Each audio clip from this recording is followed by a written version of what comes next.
Chapter 762. Lu Chaoge had been very busy recently. The smartphone developed by Chaoyen Technology was in full swing. This phone would be equipped with Chaoyen Technology's unique Rubik's Cube energy technology, which would surpass all smartphones on the market by 3 to 5 times in terms of battery life. For example, the battery of an Apple phone could only be used for 1 day, but Chaoyen Technology's solar panel could be used for 3 to 5 days. Would this be an unexpected surprise for those who looked down at their phones all day long? Of course, it was not enough to just have a strong battery life.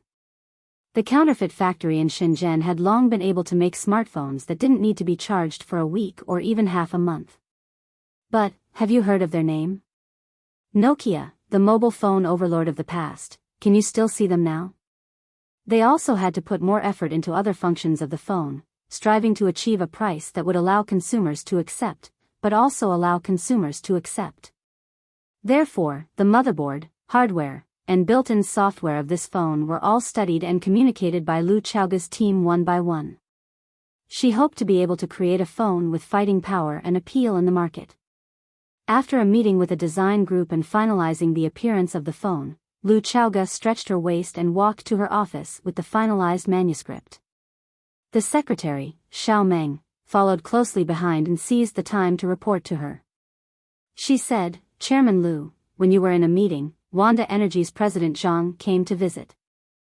I said you didn't have time today, so I helped you decline." Longtu Group's president Zhang called. "I said you were in a meeting and asked if you needed to call her back. She said no, and Mr. Fong also called." Lu Chaoge's footsteps didn't stop. She walked straight into her office, sat down on the office chair, and took a big sip of the black tea that was just the right temperature. She looked up at Xiao Meng standing in front of her and said, "Fong Yan?" "It's Fong Yan. Mr. Fong," Xiao Meng said with a smile. "He said that no one answered your phone, so he asked me if you were busy." Lu Chaoge took out her phone from the drawer, and there were 2 missed calls. Fong Yan's number was displayed on the phone. "What did he say?" Lu Chaoge asked while playing with her phone. "He didn't say anything. I said you were in a meeting, and he said he wanted to treat you to dinner tonight." Lu Chaoge looked at the time on her phone and said, "What's next?" "There will be a meeting in 10 minutes. Xiaomeng opened the notebook in her hand and said, "It's a meeting about the energy industry." Yan Yunlin, the deputy director of the National Department of Energy, invited Chairman Lu to attend. Thinking of the old man who always looked at her chest with his triangular eyes, Lu Chaoge's mood became bad. Although that man couldn't do anything to her, she didn't like his gaze. You can't scold people just because they looked at you a few times, right? If that was the case, what she had to do every day was to scold people desperately. Lu Xiaoge's cold face and voluptuous body had indeed caused her a lot of trouble, especially during business negotiations. The other party's gaze was always on her face, and it was only under her repeated reminders that the progress of the project could continue to move forward. "Let Qin Shi attend the meeting on my behalf." When Lu Chaoge thought of this, she immediately made a decision. She wouldn't attend the energy meeting. Instead, a deputy director of Chaoyen Technology would deal with the officials. Anyway, Qin Shi was a member of the Qin family. Even if Yan Yunlin didn't like him, he wouldn't dare to put on airs in front of him. At most, he would complain that Chaoyen Technology didn't care enough about the policy. But Director Yan said that, "Just say I don't have time." Lu Chaoge pushed away her chair and stood up. "It's decided. Call Director Qin. I'll go back first." "Okay, Director Lu."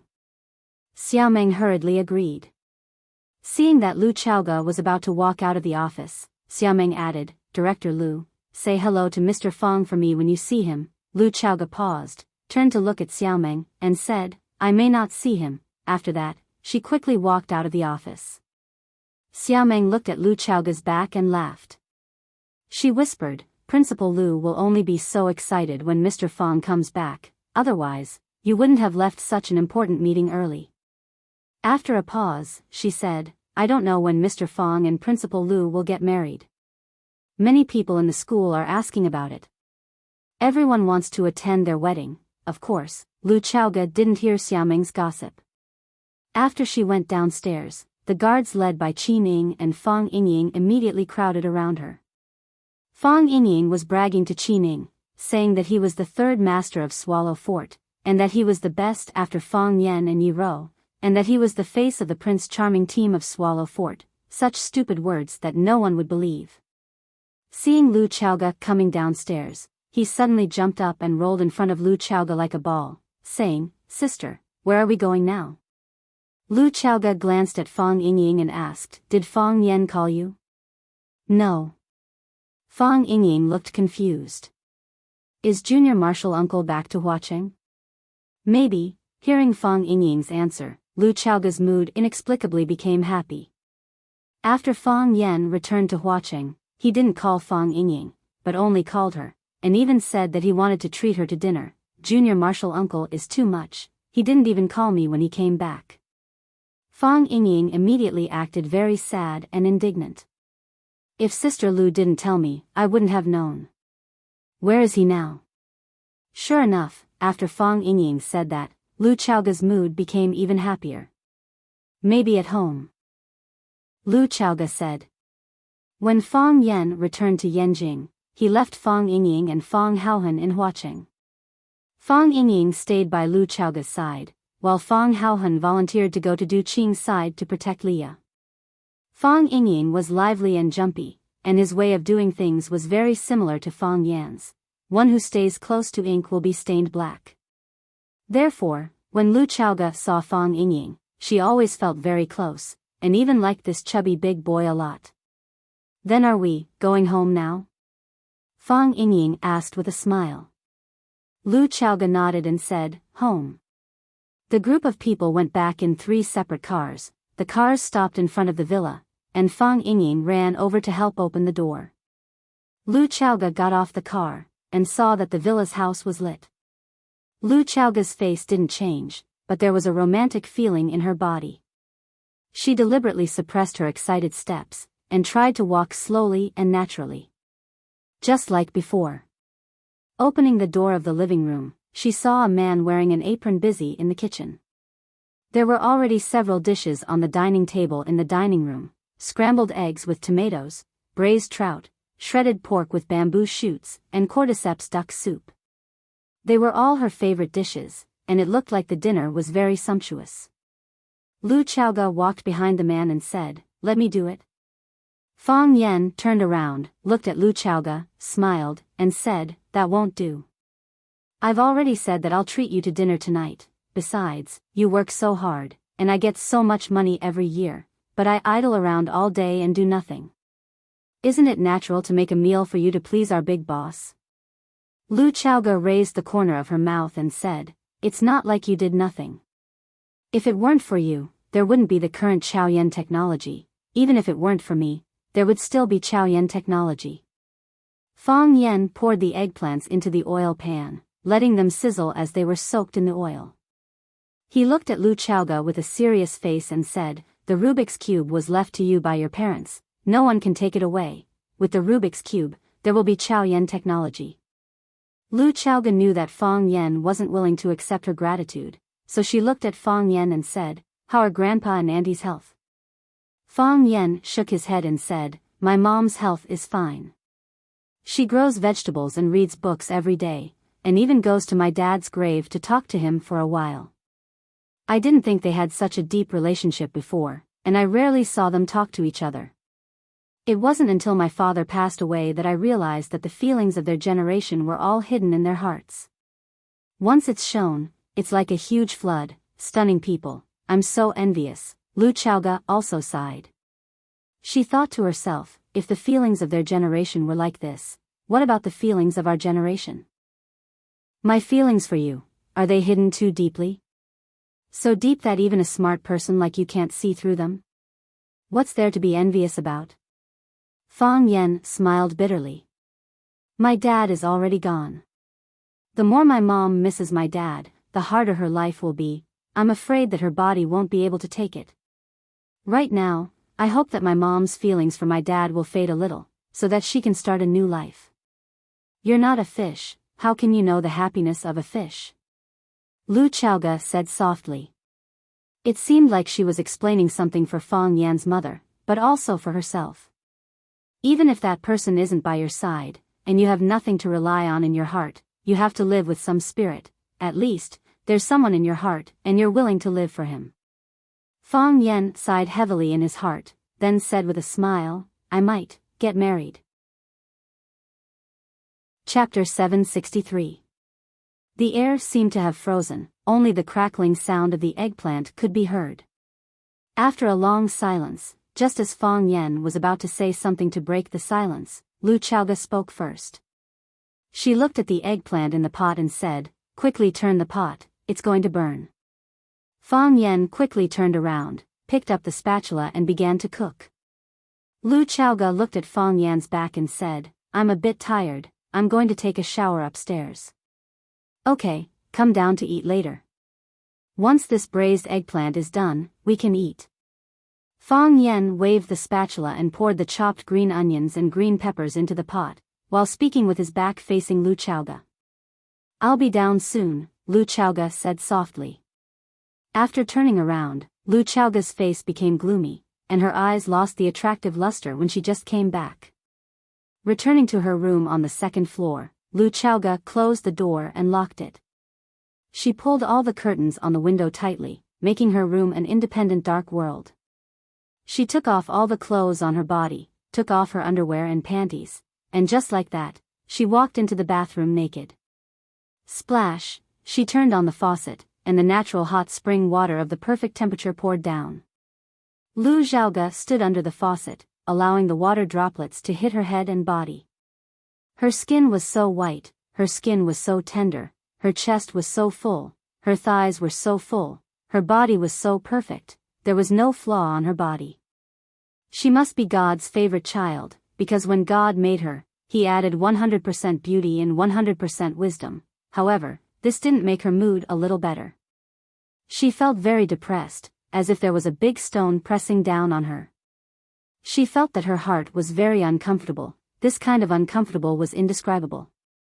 When she was still a young girl, she was able to face the person who killed her parents every day without revealing any flaws. She was able to manage thousands of students in a school, and she was able to develop an energy company that had been established for less than 5 years into a billion-dollar market. However, she just couldn't handle her feelings well. This was truly torturous. It made people toss and turn, it made people feel pain and entangled. Originally, she thought that her heart was already dead, but since when did she regain a new passion? Perhaps it was from the first day he met Fang Yan. What are you doing? No. Let's talk this out. Don't be rash. Even if you're impulsive, you can't beat me. Do I look like an idiot? No, you look delicious. It was the first time that the man she hated so much had displayed such amazing talent. That mean, black-bellied, arrogant guy who did not even put her, the vice principal, in his eyes, but he was able to stand up for her when she was in the most dangerous and helpless situation. Everything she had today was given to her by Fang Yan.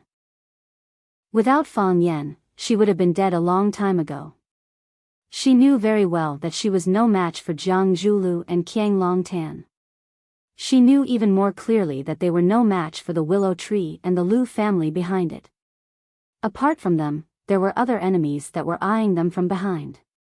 They opened their bloody mouths and could pounce on them at any time. Fang Yan said that she had nothing to do and was idle all day. How could it be like this?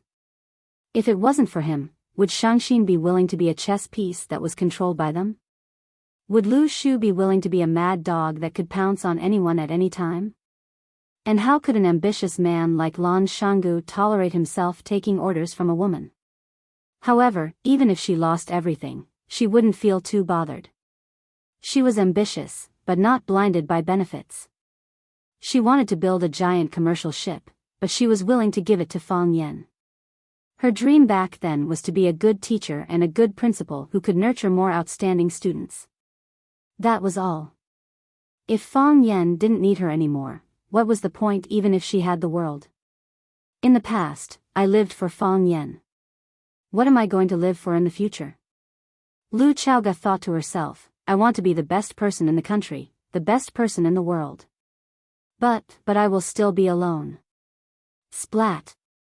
The water droplets hit Lu Chaoga's face and body, as well as her slightly cold heart. When Fang Yen told her that he was going to get married, he actually wanted to tell her that she shouldn't wait for him anymore. He was going to get married. He was being kind, but she didn't need to appreciate his kindness. I like you, but you don't want me to like you. Can I still like someone else? After Fang Yen finished eating, he removed his apron, washed his face and hands, and sat at the dining table to wait. When Fang Yingying sneaked in, he almost drooled when he saw the table full of food. His eyes were red as he looked at Fang Yen, sat down in front of him and said, "Junior Marshal Uncle, you're finally back. You've been gone for so long without any news. I'm always worried that something might have happened to you." Smack. Fang Yen hit Fang Yingying's hand with his chopsticks and said, "Get out." Fang Yingying's hand was red, but he still insisted on stuffing a piece of braised eggplant into his mouth and said with a wronged expression, "There's so much food, you two can't finish it." Fang Yen sighed and said, "We need to talk about something." "It's okay. I'll eat, you guys talk, I won't disturb you." Fang Yingying wanted to reach out his hand to grab more food.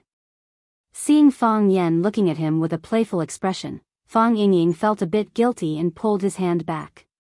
He said, "I'll go out to eat, the food outside is also delicious." After saying that, he lifted his butt and ran out. Fang Yen sighed and waited for Lu Chaoga to finish bathing and go downstairs to eat. Lu Chaoga took a long time to bathe this time. After half an hour, she came downstairs to eat in a white set of home clothes.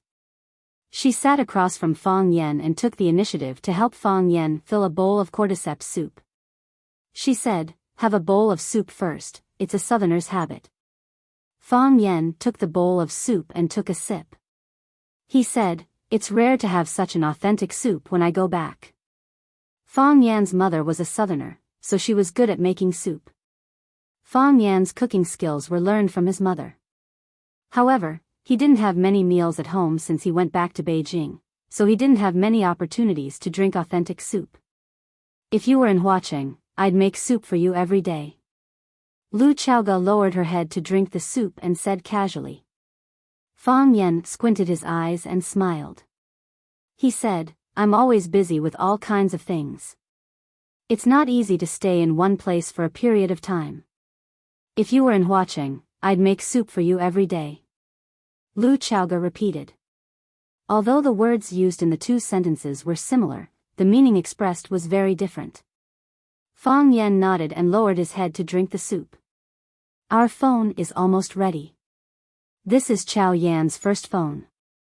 Recently, the people in the company have been giving this phone a name. Some say Hu Miao, some say Chao Yan, some say Taiyang, and some other weird names. Do you have any suggestions?" "This." Fang Yen put down his chopsticks and thought for a while. He said, "I can't think of a better name in such a short time. You're better at this kind of thing, so I'll let you decide. The model of the phone has been decided.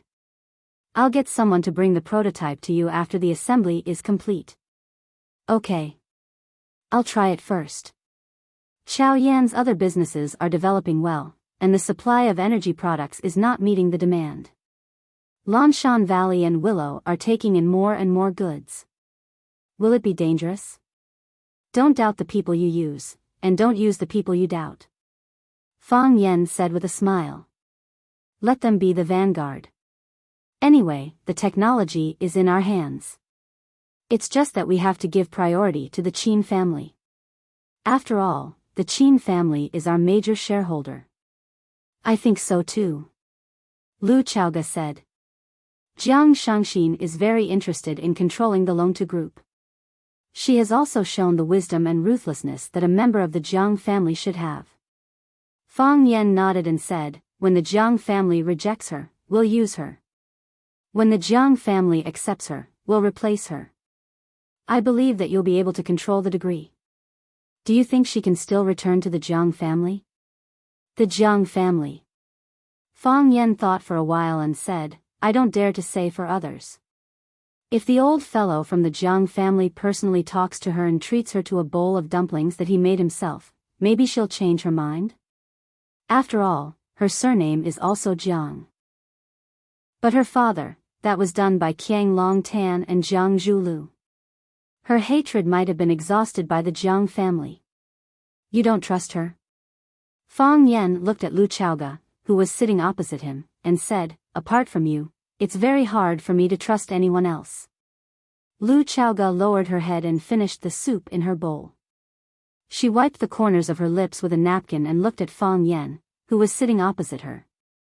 With an extremely sincere and serious tone, she said, me too. We trust each other. Fang Yan said with a smile. You should drink some wine. No, I'm different from you.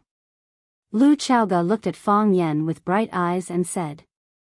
Fang Yan looked into her eyes. He was a little expectant, but more than that, he was afraid. He knew what she wanted to say. He understood this woman. They could even say that they were friends who had gone through life and death together. He saved her life, and she did not hesitate to give him the commercial aircraft carrier that she had painstakingly built. I'm different from you. Lu Chaoga looked at Fang Yan and said. Apart from you, it's very hard for me to fall in love with anyone else. Chapter 764. Apart from you, it's hard for me to fall in love with anyone else, Lu Chaoga said seriously. It seemed that in her heart, there was nothing more serious and important than this in the world. She confessed. Was this a confession? In the end, she still said it. Although she knew that it wouldn't end well, after saying it out, her depressed mood was relieved a lot. The big stone in her chest shifted a little, at least she could breathe normally now. However, after she had done this, her heart was filled with guilt. She put down the chopsticks in her hand, like a child who had done something wrong. She looked at Fang Yan, who had a gloomy expression, and said, I know I'm being selfish by doing this. You purposely rushed to Huacheng, especially made such a sumptuous dinner, and then told me that you're getting married. I already understood what you meant. I'm not stupid, and I'm a very scheming woman, right? I know, you don't want to hurt me, you don't want to make me wait for too long, you want to solve this problem in a relaxed and casual state. Yes, I have to admit, I've become a problem in your heart. It's not like that, Fang Yan wanted to explain. Fang Yan, just like how you understand me, I also understand you. Lu Chaoga interrupted Fang Yan's words. Her feelings were actually the same as Fang Yan's. Fang Yan didn't want her to get hurt, and she also didn't want to put Fang Yan in a difficult position. You know my feelings for you, so you've been avoiding talking about it. It's good to avoid it, at least it won't make our relationship so awkward, at least there won't be a gap between us, and our cooperation has always been so tacit. But now, you've met your destined lady, the woman you want to spend the rest of your life with. You're getting married, and this is something to be happy about. As your friend and business partner, I should say congratulations. Actually, when I heard this news, my heart was very heavy, and I felt very depressed, as if I couldn't breathe. But I still want to congratulate you. You must have chosen a very outstanding woman. You like her, and she also loves you deeply. You two are a perfect match. You are also very outstanding, Fang Yan said in a deep voice. Yes. I'm also very outstanding. I've always thought so.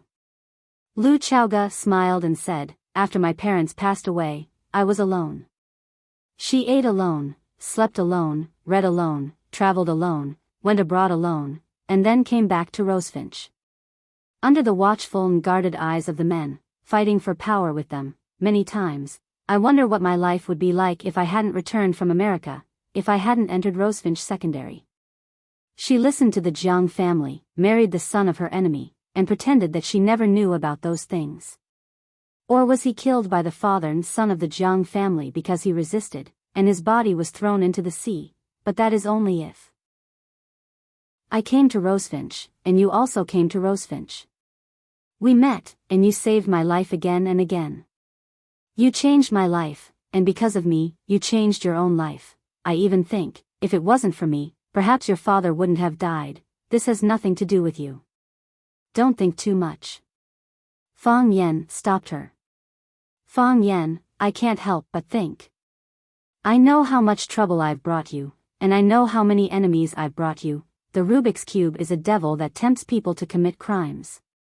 It makes countless people covet it, and it makes them do the craziest and most inhumane things. I can't protect it, and it has always been you who has been protecting it.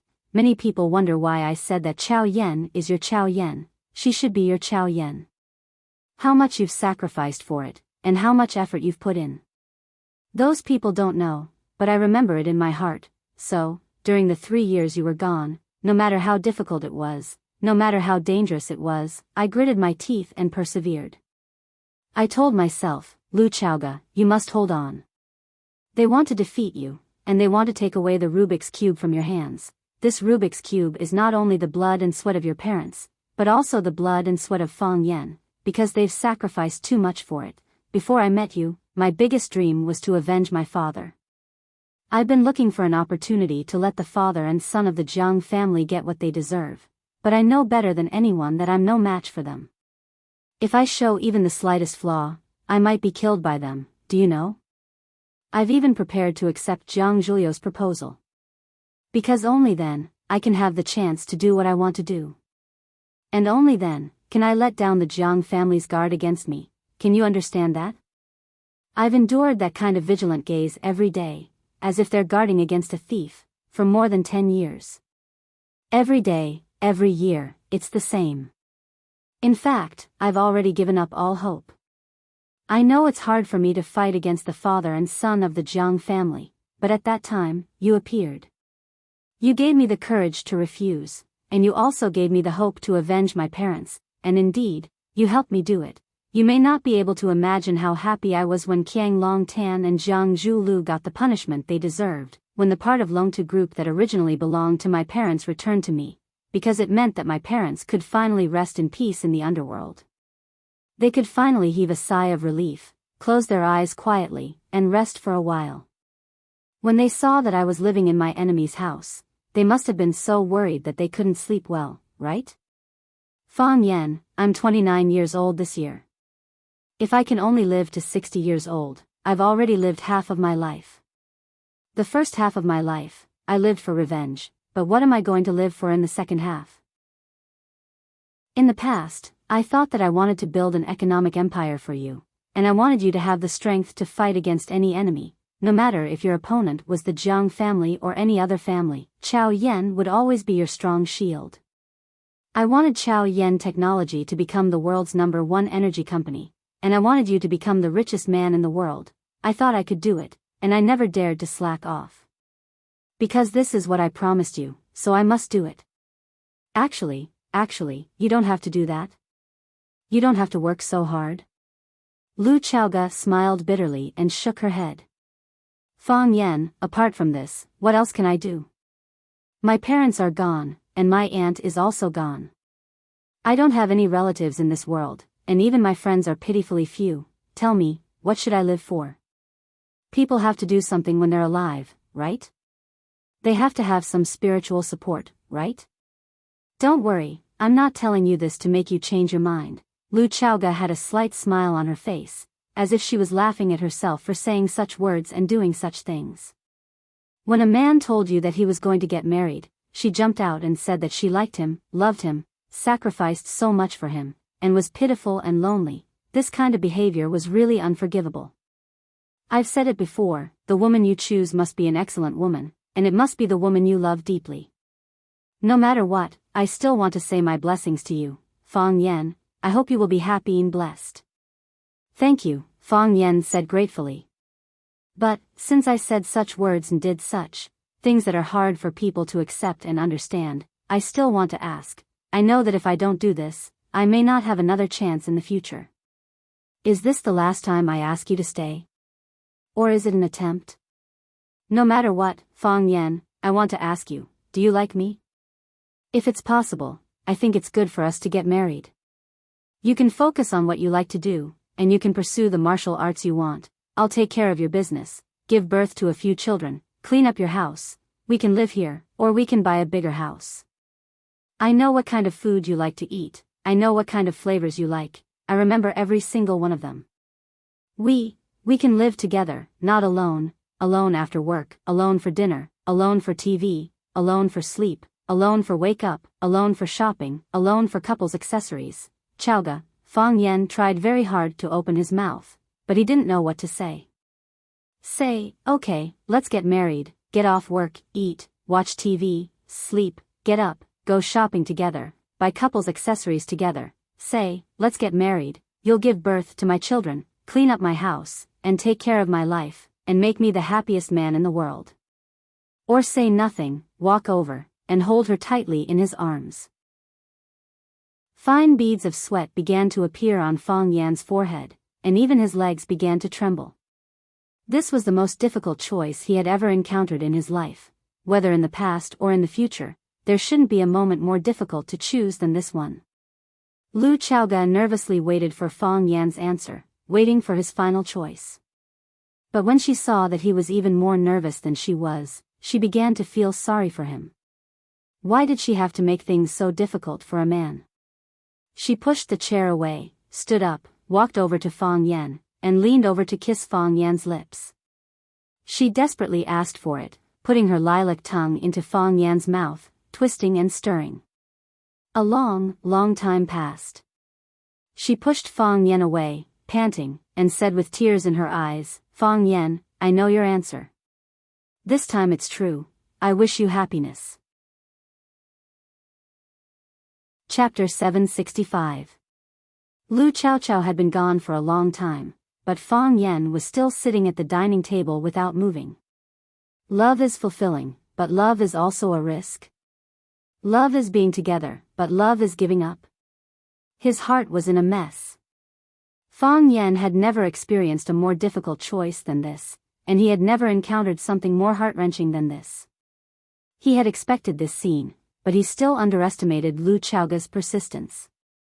Fang Yan thought that after he told Lu Chaoga that he was going to get married, Lu Chaoga would still expressionlessly say, "Is that so?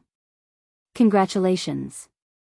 Because he knew Lu Chaoga, he knew her modesty, was familiar with her self-control, and knew how proud a woman she was. How could she be like an ordinary woman and try to retain a relationship? How could she do something so lowly? But she did it, frank and direct, without any disguise. Lu Chaoga. Fang Yan's heart was heavy, repressed, and also a trace of joy. As a normal man, who could completely ignore a confession of this level of beauty? Fang Yan asked himself in his heart, with an extremely serious attitude. His feelings for Lu Chaoga. What were they like? Do you like Lu Chaoga? Lu Chaoga was like a ripe fruit, beautiful, cool, and full of elegance. If it was just based on appearance, any man would find it hard to refuse the favor of such a beauty. Lu Chaoga was very smart, and it could even be said that she was quite intelligent. She controlled a huge energy empire. When Chaoyan technology was just starting out, when Fang Yan left Huaqing because of mourning, she relied on her own strength to deal with various forces, and encountered countless attacks and assassinations. Until now, she was still alive, and she made Chaoyan technology grow rapidly. Although it had the support of the Qin family behind it, if it didn't have a powerful ship commander, could this commercial giant ship expand so drastically? Lu Chaoga was not weak.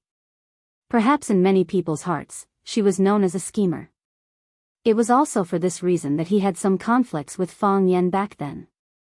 Fang Yan felt that he was being used, so he rationally distanced himself from the relationship between the two of them, positioning Lu Chaoga as an ordinary friend or business partner. But did he do it? Could he accept Lu Chaoga's selfless sacrifice as a matter of course? Could he take everything she gave him without any scruples? Tangible assets or intangible power? Could he simply and crudely close his eyes and ignore Lu Chaoga, who was living a lonely life? Apart from herself, she had no other relatives in this world. Not even a single friend. If he pushed her away, what would happen to Lu Chaoga in the future? Could she still live as usual? Could she still live? The sweat on Fang Yan's forehead increased and became denser. He clenched and unclenched his fists, loosened and clenched them again. He couldn't do it. Fang Yen couldn't take it for granted, couldn't be unscrupulous, couldn't be simple and crude, and couldn't let Lu Chaoga live alone, like an orphan. Whoosh! Fang Yen suddenly pushed the chair away and stood up. He strode toward the stairs, his speed getting faster and faster. He rushed to the second floor and rushed to the door of Lu Chaoga's room. Bang bang bang, Fang Yen knocked hard on the door. The door was closed, and no one answered.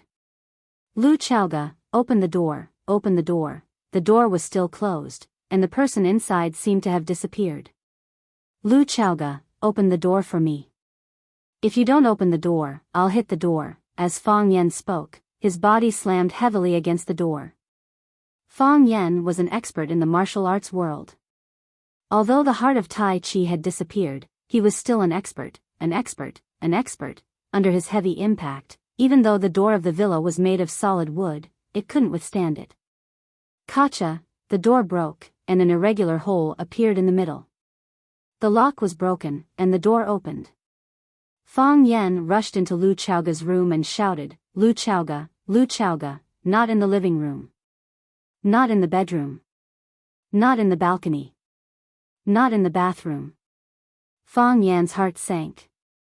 He ran outside and shouted, Lu Chaoga, Lu Chaoga. Lu Chaoga, where are you? Lu Chaoga, come out quickly.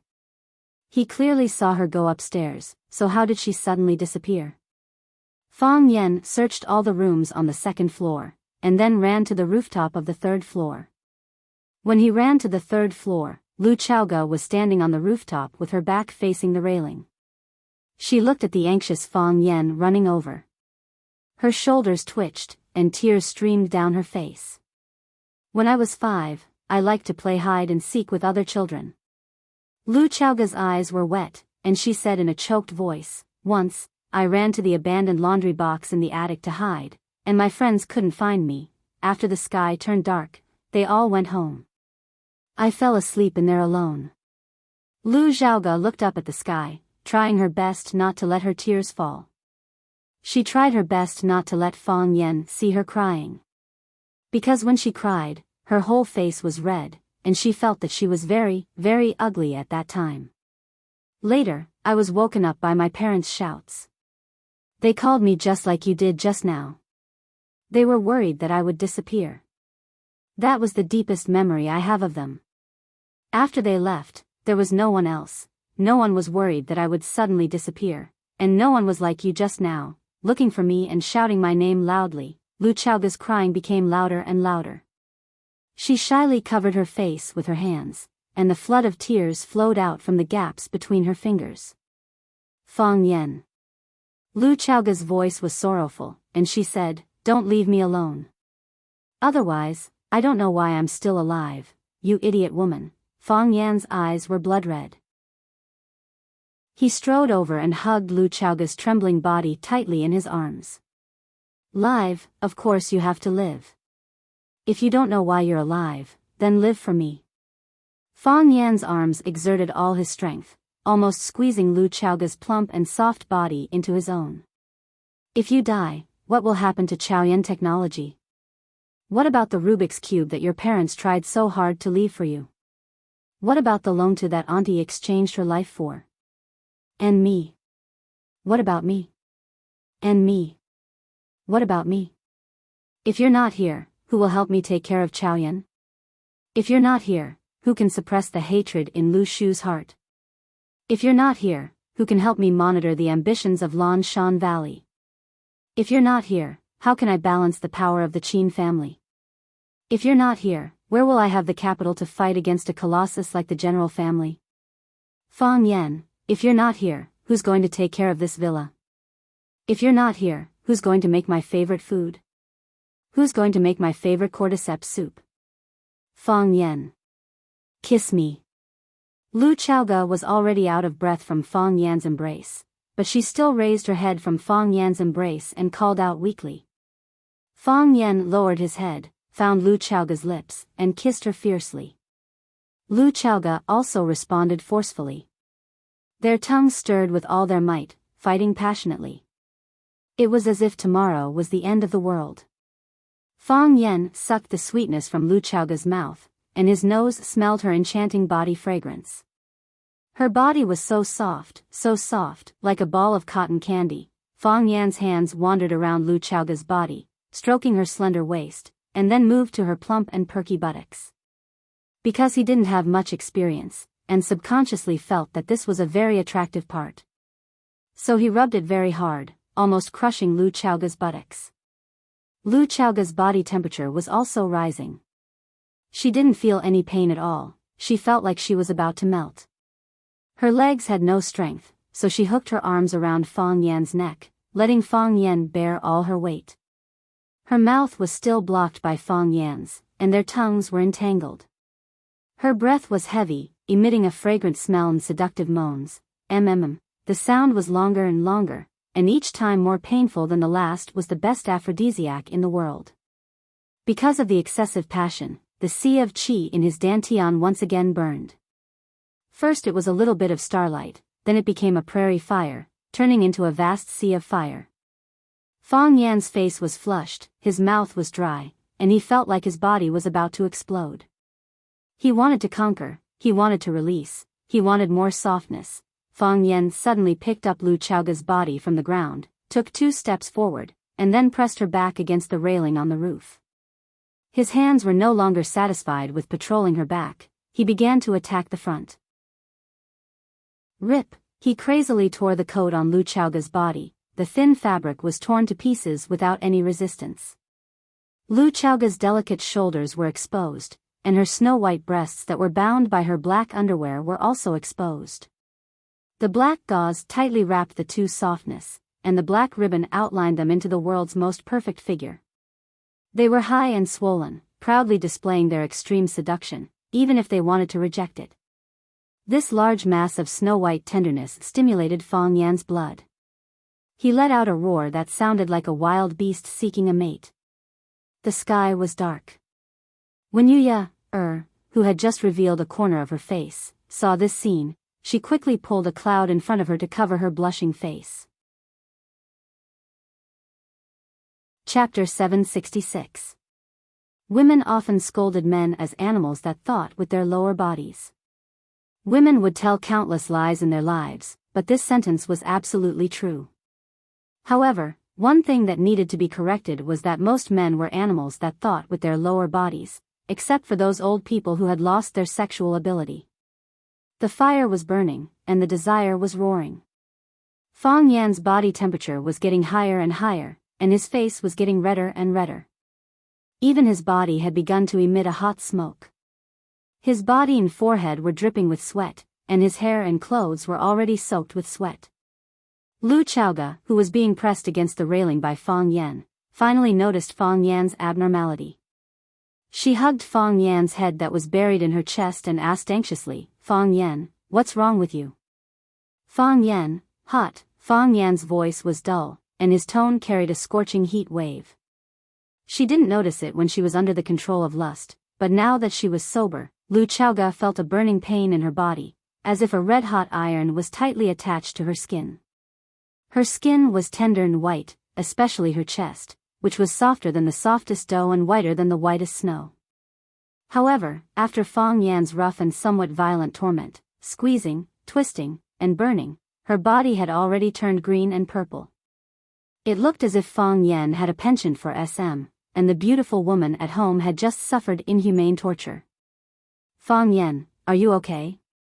"Let me see." Lu Chaoga wanted to push Fang Yan away, wanting to see what had happened to Fang Yan. But no matter how hard she tried, she couldn't push Fang Yan away. How could her strength be compared to Fang Yan, who had already fallen into a state of madness? While she was pushing Fang Yan with all her might, Fang Yan desperately moved his body closer to hers. He was a piece of burning coal, and Lu Chaoga's body was the glacier that he longed for. Demand. Desperately searching for more. Fang Yan's body knew what it needed, and he was working hard to find it. In this way, Lu Chaoga had to work harder and harder. She couldn't hold down Fang Yan's head. She couldn't push Fang Yan's body away. Her clothes were torn to shreds by Fang Yan. His shirt had long since fallen off without a trace, and the pants underneath were also in shreds. It was difficult to conceal the most private and most enchanting sight. The strap of the black underwear had been torn off because Fang Yen didn't know how to untie it. In other words, he didn't have the time to look for the buttons at the back. With a flick of his finger, the extremely flexible shoulder strap snapped. The broken elastic strap rebounded and hit her smooth and fleshy shoulder, leaving a clear red mark. It wasn't very obvious, and it was difficult to find without light. Fang Yen, Lu Chaoga had already confirmed that something had happened to Fang Yen. She was very worried and hugged Fang Yan's body tightly. She shouted anxiously, "Fang Yen, calm down, Fang Yen, don't be impulsive." Because of the current state of the two of them, Lu Chaoga didn't dare to stop them loudly or ask for help. She could only try to lower her voice to comfort Fang Yen. If the bodyguards in the courtyard were alerted and Fang Yingying and Qining ran over, she wouldn't have the face to see them. "Fang Yen, where do you feel uncomfortable? Tell me, you feel uncomfortable there, hot." Fang Yan's voice was dry and hard, as if it was very difficult for him to spit out the word. Right now, Fang Yen was indeed in a very difficult and painful situation. The sea of qi in his dantian spun wildly and turned into a black hole. The large burning sea of fire turned into a fire hole. The fire didn't stop but rolled up the black hole and continued to burn. It was as if the whole black hole was burning and burned into a red hole. It was as if it could burn through the sky, burn through the sea, and burn people's stomachs out of sight. Fang Yen now felt the burning pain in his stomach. It was 100 times more painful than being pricked by a needle or being stabbed by a knife. It was a continuous pain, and the pain was increasing exponentially. The next pain was always more painful than the previous one. What was worse was that it wouldn't make you feel numb or numb. It was always there, burning your flesh, your bones, every drop of blood and oil in your body. Fang Yen, Lu Chaoga knew that Fang Yen was in pain and asked anxiously, "What can I help you with?" "I'll get you some water, I'll take you to a cold shower. Your body is very hot, it will burn." Fang Yen didn't seem to hear what Lu Chaoga said. He was just doing what he wanted to do according to his most primitive and wild will. He had already torn off Lu Chaoga's underwear. The silk underwear was simply too fragile. Even if he didn't use any strength, it would still be easily torn to pieces. Lu Chaoga's body was already without any protection. In the process of Fang Yan's persistence, she also understood what Fang Yen needed right now. She stopped struggling and twisting. She just stretched out her arms and gently hugged Fang Yen in her arms. "Fang Yen, if you want, I'll give it to you," Lu Chaoga said in a low voice. Some things, if the direction was wrong, the more you tried, the worse it would be. For example, the current Fang Yen. Fang Yen was a virgin. He was a virgin. He had no concept of this kind of thing at all. Although he had been baptized by some educational films, the actual battle was still very different from the process of imagination. Lu Chaoga felt Fang Yan's anxiety. She reached out and guided Fang Yen into her body. "Ah," she softly let out an extremely suppressed moan. The two people's souls and bodies were completely fused together. Fang Yen hesitated a little. He felt that he had entered a strange environment. Then, he began to crazily attack like a storm. At this time, Fang Yen was like a burning beast, full of lethality and aggression. When Fang Yen opened his eyes, the room was dark. Only a glimmer of light from the gap between the curtains proved that it should be daytime at this moment, and not night as he imagined. Fang Yen opened his mouth, but no sound came out. He felt that his throat was filled with sand. Every time he said a word, those words were absorbed by the sand, and he could not spit them out. Fang Yen wanted to get up, but found that all the bones in his body had been removed and cleaned. It was sour, painful, and had a different lubricating feeling than before. He climbed up with difficulty and pulled a pillow to lean against his back. Then, he tried hard to recall what happened last night. Lu Chaoga disappeared, and I went everywhere to look for her. Fang Yen remembered this scene very clearly. He could even remember his anxiety at that time. She was on the rooftop, and I hugged her. I seemed to have taken off her clothes, and I kissed her chest. Her chest was very white, and her breasts were very big. My body was getting hotter and hotter, as if my body was about to explode. Creak. The door of the room was gently pushed open. Fang Yingying tiptoed in, closed the door, and turned around. His eyes met with Fang Yan, who was sitting on the bed. Fang Yingying's expression was strange, and then he rushed over with a face full of surprise, hugged Fang Yan, and cried, "Junior Martial Uncle, you finally woke up. I was worried to death. I was really afraid that you would never wake up again. If that was the case, how would we live? I was also afraid that after you woke up, you would become a vegetable, and you would need someone to take care of you. Fang Haohan is stupid and lazy. He definitely wouldn't be able to do such a thing. At that time, the responsibility of taking care of you would fall on me alone. You say, why is my life so bitter?" Fang Yan stared straight at Fang Yan, and said, "I slept for a long time." "Not very long." Fang Yingying wiped his tears, and said with red eyes, "I only slept for 3 days." 3 days, Fang Yan's head began to ache.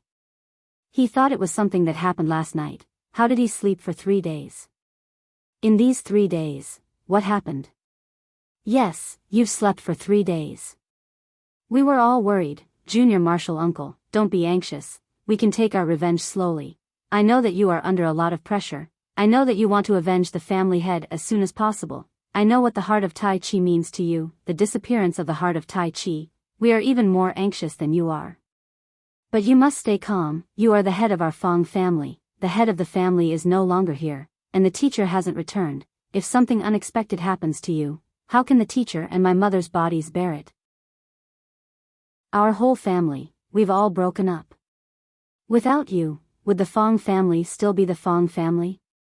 Fang Yan looked at Fang Yingying with dull eyes, and said, "Is my situation very serious?" "Very serious." Fang Yingying nodded very seriously. "When we saw you, you were lying there naked. Look at your eyebrows, your beard, they were all burnt. Your hair was standing up, like a roasted hedgehog.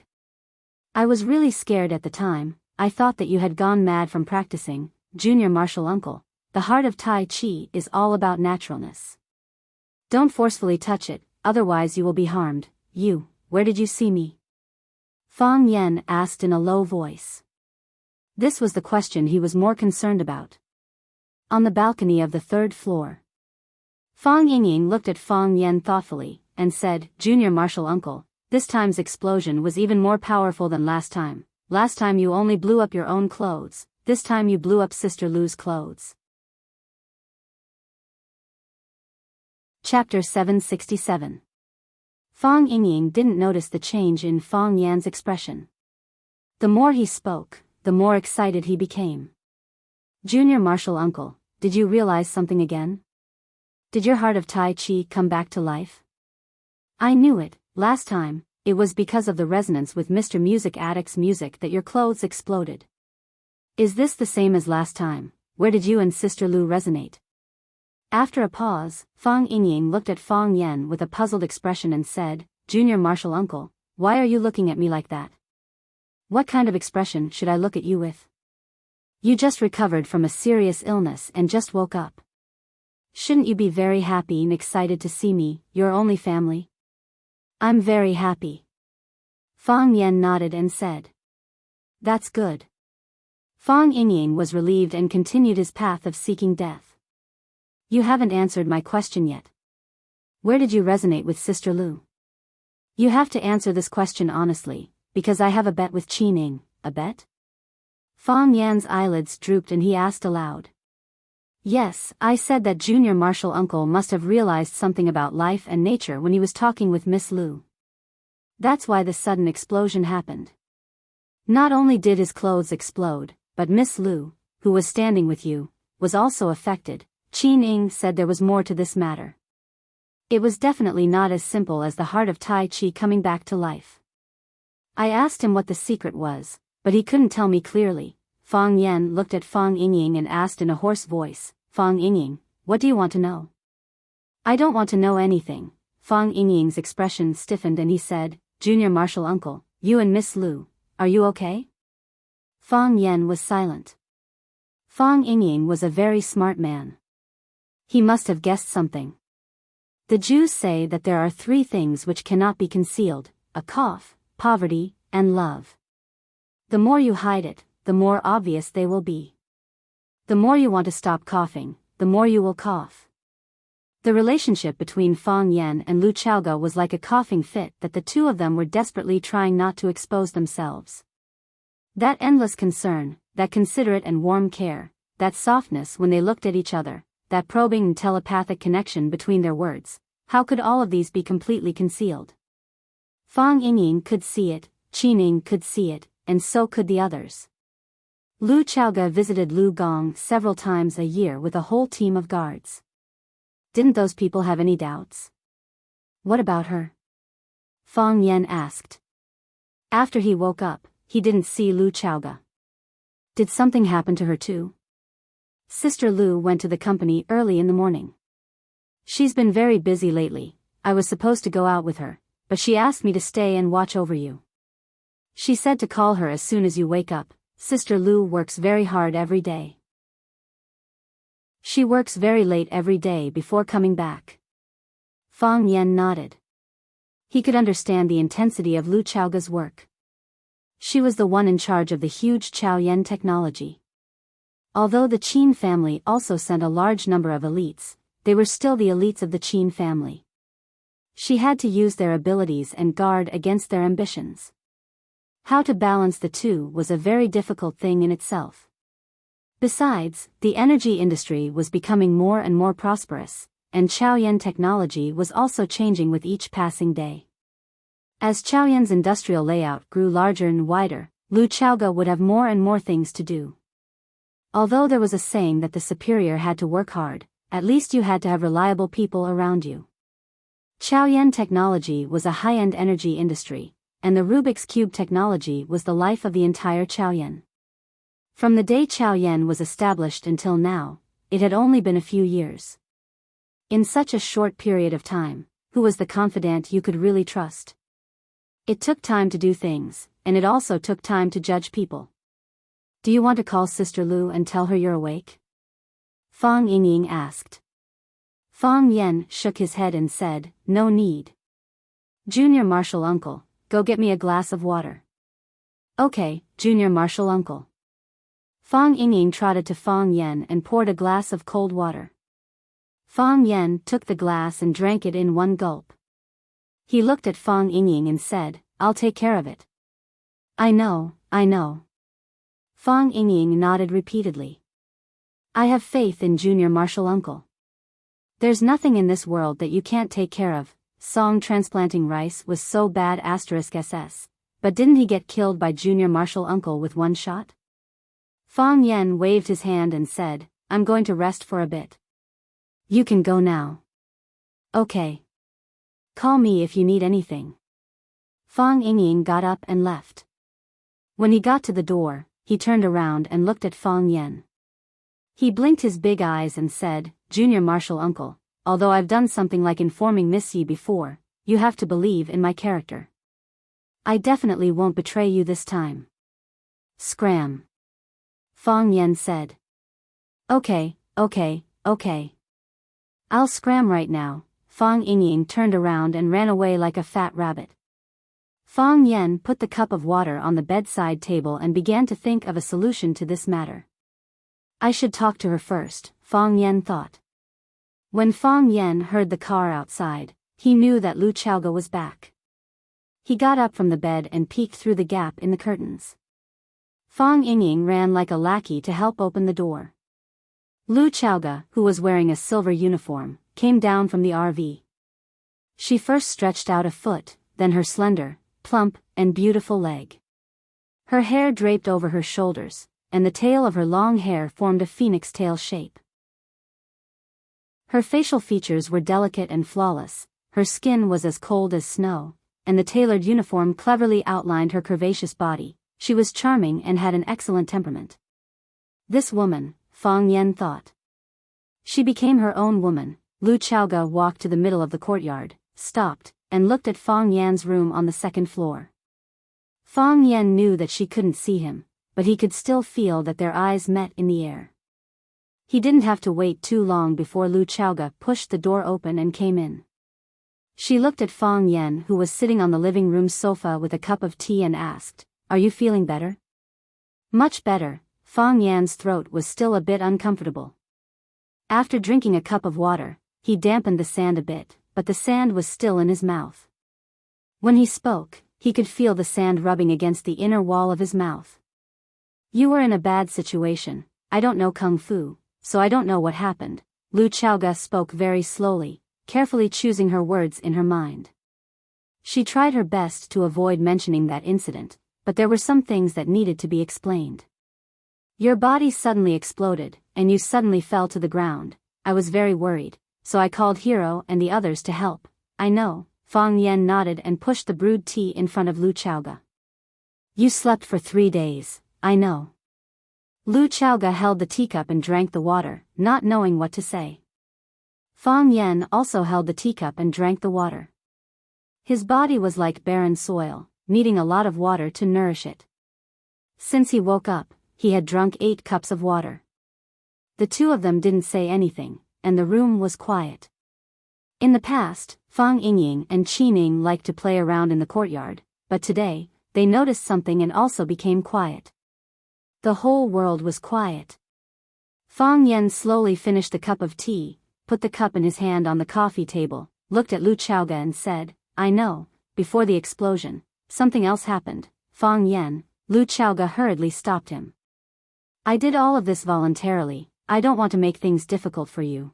I know you have a woman you like. I know you're going to get married, but I still can't control my emotions, and I still don't want to give up. Everything is my fault. Don't take it to heart. Let bygones be bygones." "I can't," Fang Yan said, shaking his head. Lu Chaoga's face was full of guilt and self-blame, and said, "Fang Yan, I'm sorry. I'm really sorry. I lost control of my emotions at that time, and that's why the things that happened later happened. It's my fault. I'm still blaming myself. I'm sorry. I shouldn't have burdened your heart. Please. Pretend that nothing has happened. Pretend that it's all a dream. When you wake up, pretend that nothing has happened. Pretend that it's all a dream. Okay?" "Fang Yan, I beg you, I know your choice. I don't want to hurt anyone. Don't say you're sorry." Fang Yan looked at Lu Chaoga with a serious expression and said, "I've thought about it. I like you." "Fang Yan, so, don't blame yourself. I'm the one who should blame myself. Don't say you're sorry. I'm the one who should apologize. But, I won't pretend that nothing happened, and I can't pretend that it was a dream. Although there was an explosion in the end, I was awake when I hugged you, I was awake when I kissed you, even when we had sex, I still had my own consciousness. I know what I did, and I know why I did it. I won't blame everything on the natural combustion of the heart of Tai Chi, and I can't blame my own selfishness and cowardice. That's not fair to you, and it's not fair to me. I like you." Fang Yan looked at Lu Chaoga, and said with a serious expression, "From now on, you are my woman."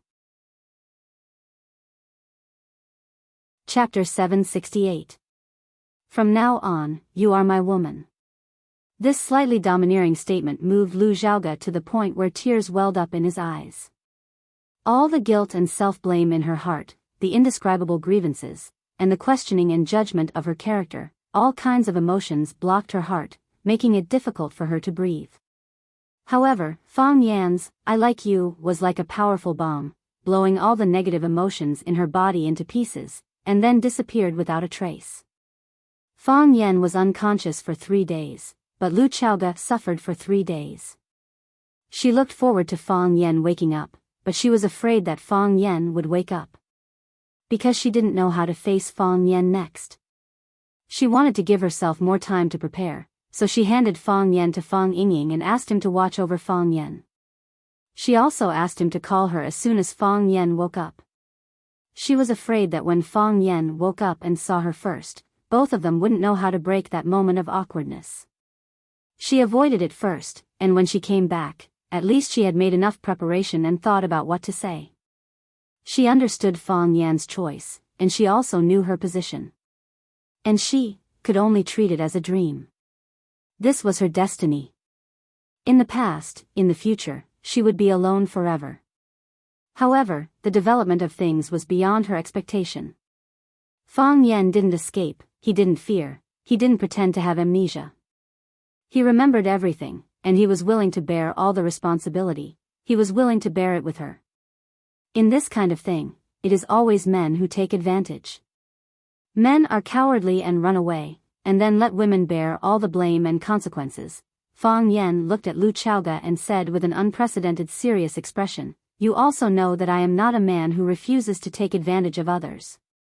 My code of conduct and moral bottom line have always been very low, but I won't deny it, and I can't deny it.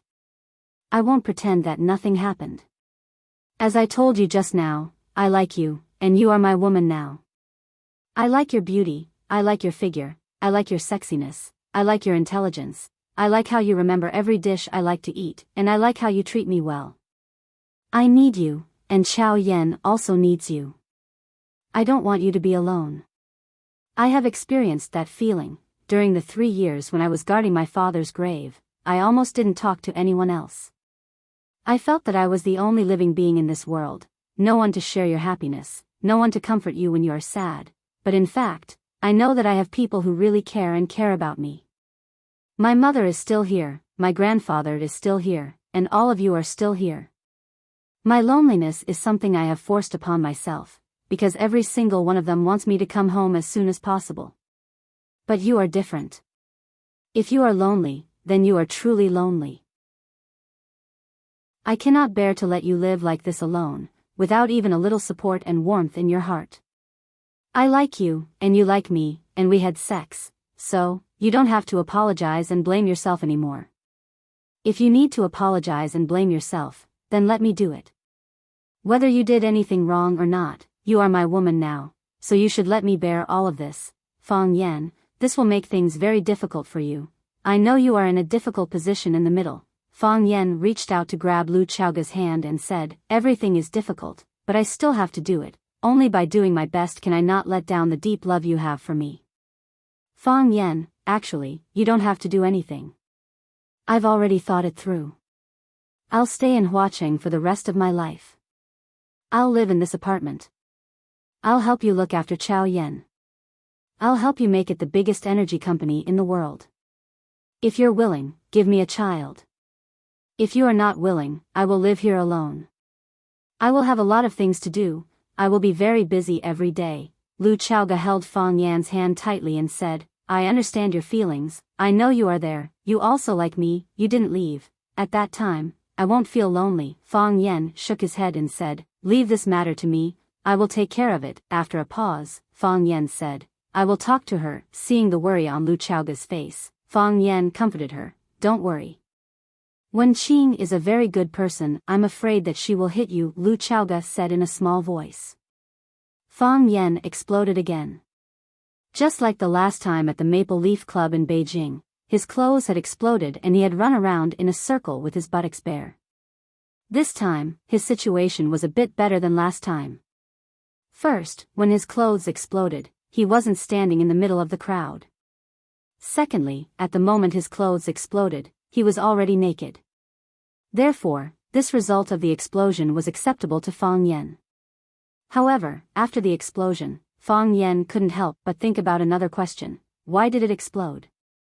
Just like Fang Yingying's question, did I explode because I realized something? Or could it be that he had unlocked some new skills? After he woke up, he carefully tried to feel the heart of Tai Chi, still nothing happened. What was different was that the unbearably hot gas in the middle of his Qi Si was gone. In other words, even if Fang Yan wanted to forcibly use his Qi, he wouldn't have to endure the pain of being burned. Fang Yan's Qi Si also disappeared along with the volcano. That's right, Fang Yan's Qi Si also disappeared. The area became empty and became a deep, transparent hole. Strangely, the Tai Chi fish were still there. The black and white Tai Chi fish swam back and forth in the transparent hole as if they were alive. However, was this change good or bad? Why hadn't the heart of Tai Chi awakened yet? These days, Fang Yan had been thinking about this question, but because he didn't have the experience of others, he couldn't figure out which one was right. Longtu Building. A champagne-colored Bentley stopped in front of the building. The bodyguard in the passenger seat quickly jumped out to open the door for the man in the back seat, but the man had already opened the door and got out. General Xing looked up at the majestic building in front of him and said to Li Guochang, who was beside him, "I came here a few years ago." At that time, Longtu Group was like the sun in the sky, and it was the most promising energy industry in the whole of Huaqing. After a few years, Longtu Group has become a thing of the past. On the other hand, Chaoyan Technology, which was established not long ago, is thriving and has become the leading energy company in Huaqing, even the whole of Huaxia. Li Guochang sighed softly and said, Qiang Longtan was an ambitious and ruthless person, but he didn't expect that he would die in such a humiliating way, and his only son would be sent to prison. I have to say, Fang Yan is really ruthless. It's fine if he doesn't make a move, but once he does, he tortures people to death. The Jiang family has completely collapsed. Other than Longtu Group, the other properties of the family have been cleanly divided up by others. It's said that the Ren family wanted to get involved, but one of their legs was broken by Fang Yan. Only that poor woman, Ren Jin, begged everywhere to get her son out of prison. The problem is, who would give her face now? Jiang Zhulu can only sit in prison for a long time. General Xing shook his head and said, the flag on top of the city wall will be changed. I don't know if the flag of our Jiang family can be placed on top of the city wall of Longtu Group. Li Guochang smiled and said, it depends on whether Miss Shangxin remembers the old times. No matter what, she has the blood of the Jiang family flowing in her veins. No matter how she denies it, she is a member of the Jiang family. As long as she agrees, things can be done. After all, the power of Longtu Group is in her hands now. She owns the shares of both Jiang Zhulu and herself, so she has a lot of say. It's hard to say. General Xing shook his head and said, why? Does Senior Master not think highly of this trip? If she has the intention to return. General Xing pointed to the building in front of him and said, does she need to set the meeting place here? Isn't she just worried that Fang Yan's men will find out and misunderstand? Maybe it's to appease Fang Yan? Miss Shangxin's way of doing things is sly and changeable. It's really hard for us to guess her intentions before we meet her. Yes, we came with sincerity. Let's see if she knows what's good for her. General Xing smiled and said. After Jiang Junling was banished and disappeared, General Xing was the most important young man in the Jiang family. He was the person who carried the flag of the Jiang family. He personally came to Huaqing to meet Jiang Shangxin. Jiang Shangxin naturally couldn't put on airs and brought her secretary to the elevator to welcome him. Brother. Jiang Shangxin went forward and held on to General Xing's arm happily. She smiled and said, why are you willing to come to Huaqing to see me? General Xing looked at his younger sister, who was getting more and more beautiful. He sighed and thought that Jiang Zhulu was really unlucky. Since you don't want to return to the Yen capital, I can only come to Huaqing to see you. Why? Are you not willing? Of course I'm willing. Jiang Shangxin smiled and said. It's best if you can stay in Huaqing in the future. In that case, we can see each other often. I want to stay in Huaqing, but I have to get Grandpa's permission first. Moreover, Shangxin is guarding Huaqing for us. As her brother, it doesn't matter if I'm around or not. Am I right? Jiang Shangxin giggled but didn't respond to General Xing's words. Miss Shangxin, long time no see. Li Guochang also greeted Jiang Shangxin with a face full of smiles. They were already familiar with each other in the Yen capital. Guochang, long time no see. You seem to be looking good recently. Miss Shangxin's complexion is really good and she's getting more and more beautiful. What's that saying again? A person is more beautiful than a flower. Isn't that right? Chapter 769. The three of them sat down in Jiang Shangxin's office. The secretary served them tea and left respectfully, not forgetting to close the office door. Jiang Shangxin looked at Li Guoqiang and said with a smile, "If someone else were to praise me like this, I would think that they were trying to flatter me. However, I don't think that Brother Guoqiang is a man who likes to lie. Brother Guoqiang, you are getting married soon, right? I heard from Wang Pei and the rest that you and Jiang Yuzhen are getting married soon. The women from the Jiang family are not bad, right?" Li Guoqiang smiled blissfully and said, "That depends on whether young master agrees. If he agrees, we can get married tomorrow." Li Guoqiang wanted to marry into the Jiang family. He was determined to follow the general.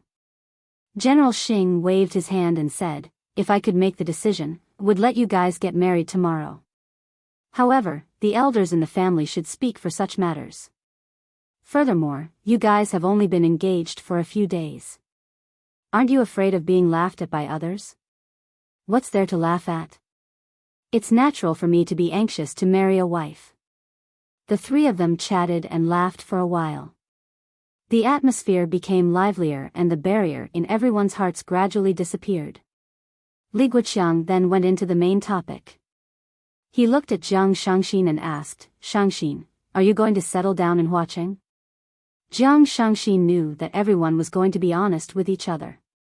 Leaning back slightly, she crossed her right leg over her left leg and got into a defensive stance. Smiling, she said, "How can you be so sure about such things? However, now that transportation is so advanced, what's the difference where I stay? Even if I stay in Los Angeles, I can get to Yanjing in the blink of an eye." Li Guoqiang knew that Jiang Shangxin was avoiding the core of his question and didn't want to hide it anymore. He took the initiative to get to the point and said, "Shangxin, what do you think if the Jiang family buys the shares of the Longtu Corporation that you are holding? Logically speaking, this is a private matter of the Jiang family. As an outsider, I shouldn't interfere. However, didn't Shangxin say that Yuzhen and I are getting married soon? We will be a family in the future. Even blood brothers should settle accounts clearly, and it's the same for blood siblings. If you have any conditions, please state them. I believe that the eldest young master and the Jiang family will do their best to satisfy your reasonable requests. Brother Guoqiang, aren't you treating me like an outsider? You've already said that we're a family. What's the difference between me taking control of the Longtu group and the family taking control of the Longtu group? Am I not a member of the Jiang clan?" Jiang Shangxin's words were sharp and he did not dare to admit defeat easily. "I said the wrong thing." Li Guoqiang patted his mouth lightly and said with a smile, "Of course Shangxin is a member of the Jiang family. It was like that in the past, and it would always be like that. Was there a more intimate relationship than the inheritance of flesh and blood? However, Shangxin had misunderstood my intentions. When I said that the Jiang family wants to buy the shares of Longtu Group from you, it was to compensate you personally. You married into Flower City on your own, and you've experienced many things. It wasn't easy for a girl to maintain the family business by herself. She was a member of the Jiang family, so she could give everything she had to the Jiang family for free. But it's not fair to you. Young master must not feel good about it either. Don't you think so? Brother Guoqiang, I didn't misunderstand your intentions. I just feel that it's strange. Since you said that I'm a member of the Jiang family, then can't I just take care of the Longtu group? Why did we have to talk about buying it and giving it away? Don't tell me that the Jiang family suspects that I'm not on the same side as them and will do something that will harm the Jiang family's interests." Li Guoqiang took a glance at General Xing and thought to himself, "This sister of yours is very difficult to deal with." General Xing continued to drink his tea with a smile on his face, as if he hadn't heard the conversation between the two of them. Seeing that General Xing did not speak, Li Guoqiang had no choice but to continue negotiating with Jiang Shangxin. He said, "Shangxin, you know the current situation very well. The Jiang family and Fang Yan are like fire and water. The old master would rather chase Jiang Junling out of the Jiang family than propose a reconciliation. Do you really want to stand on Fang Yan's side and become enemies with the Jiang family? This is a matter between the Jiang family and Fang Yan. I'm only in charge of taking care of my Longtu group. There's no conflict, right? However, most of the shares in the Longtu Group are in the hands of Fang Yan and the rest. Li Guoqiang looked at Jiang Shangxin's gentle and charming face and said, the reason why you're able to sit firmly in the position of Longtu Group is because of Fang Yan's trust, right? So, just because I have Fang Yan's trust and because Fang Yan asked me to manage the Longtu Group, I can't manage the Longtu Group for the sake of the Jiang family? I need to let go of everything that I have now? That's not what we meant.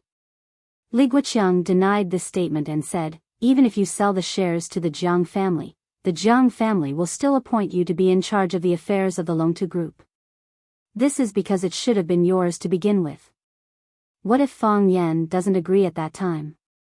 Li Guoqiang grinned and said, that will depend on how you consider it. Jiang Shangxin's gaze stopped on General Xing's face. She smiled and said, Big brother, how do you think I should answer this question? General Xing couldn't remain a bystander anymore since Shangxin had forcefully dragged him into this. He looked at Jiang Shangxin and said sincerely, you haven't been back to the Swallow capital for a while. Grandpa wanted to have a good talk with you, but he didn't want to call you back just because of this. He knows that you have been busy recently. However, everyone in the Jiang family still treats you as a member of the Jiang family. Jiang Shangxin looked at Jiang Shangxin and said sincerely, you haven't been back to the Swallow capital for a while. I know that you have some prejudices against the Jiang family. I know some of those things, and there are some things that I don't know about. However, just because you have conflicts and prejudices, are you no longer a member of the Jiang family?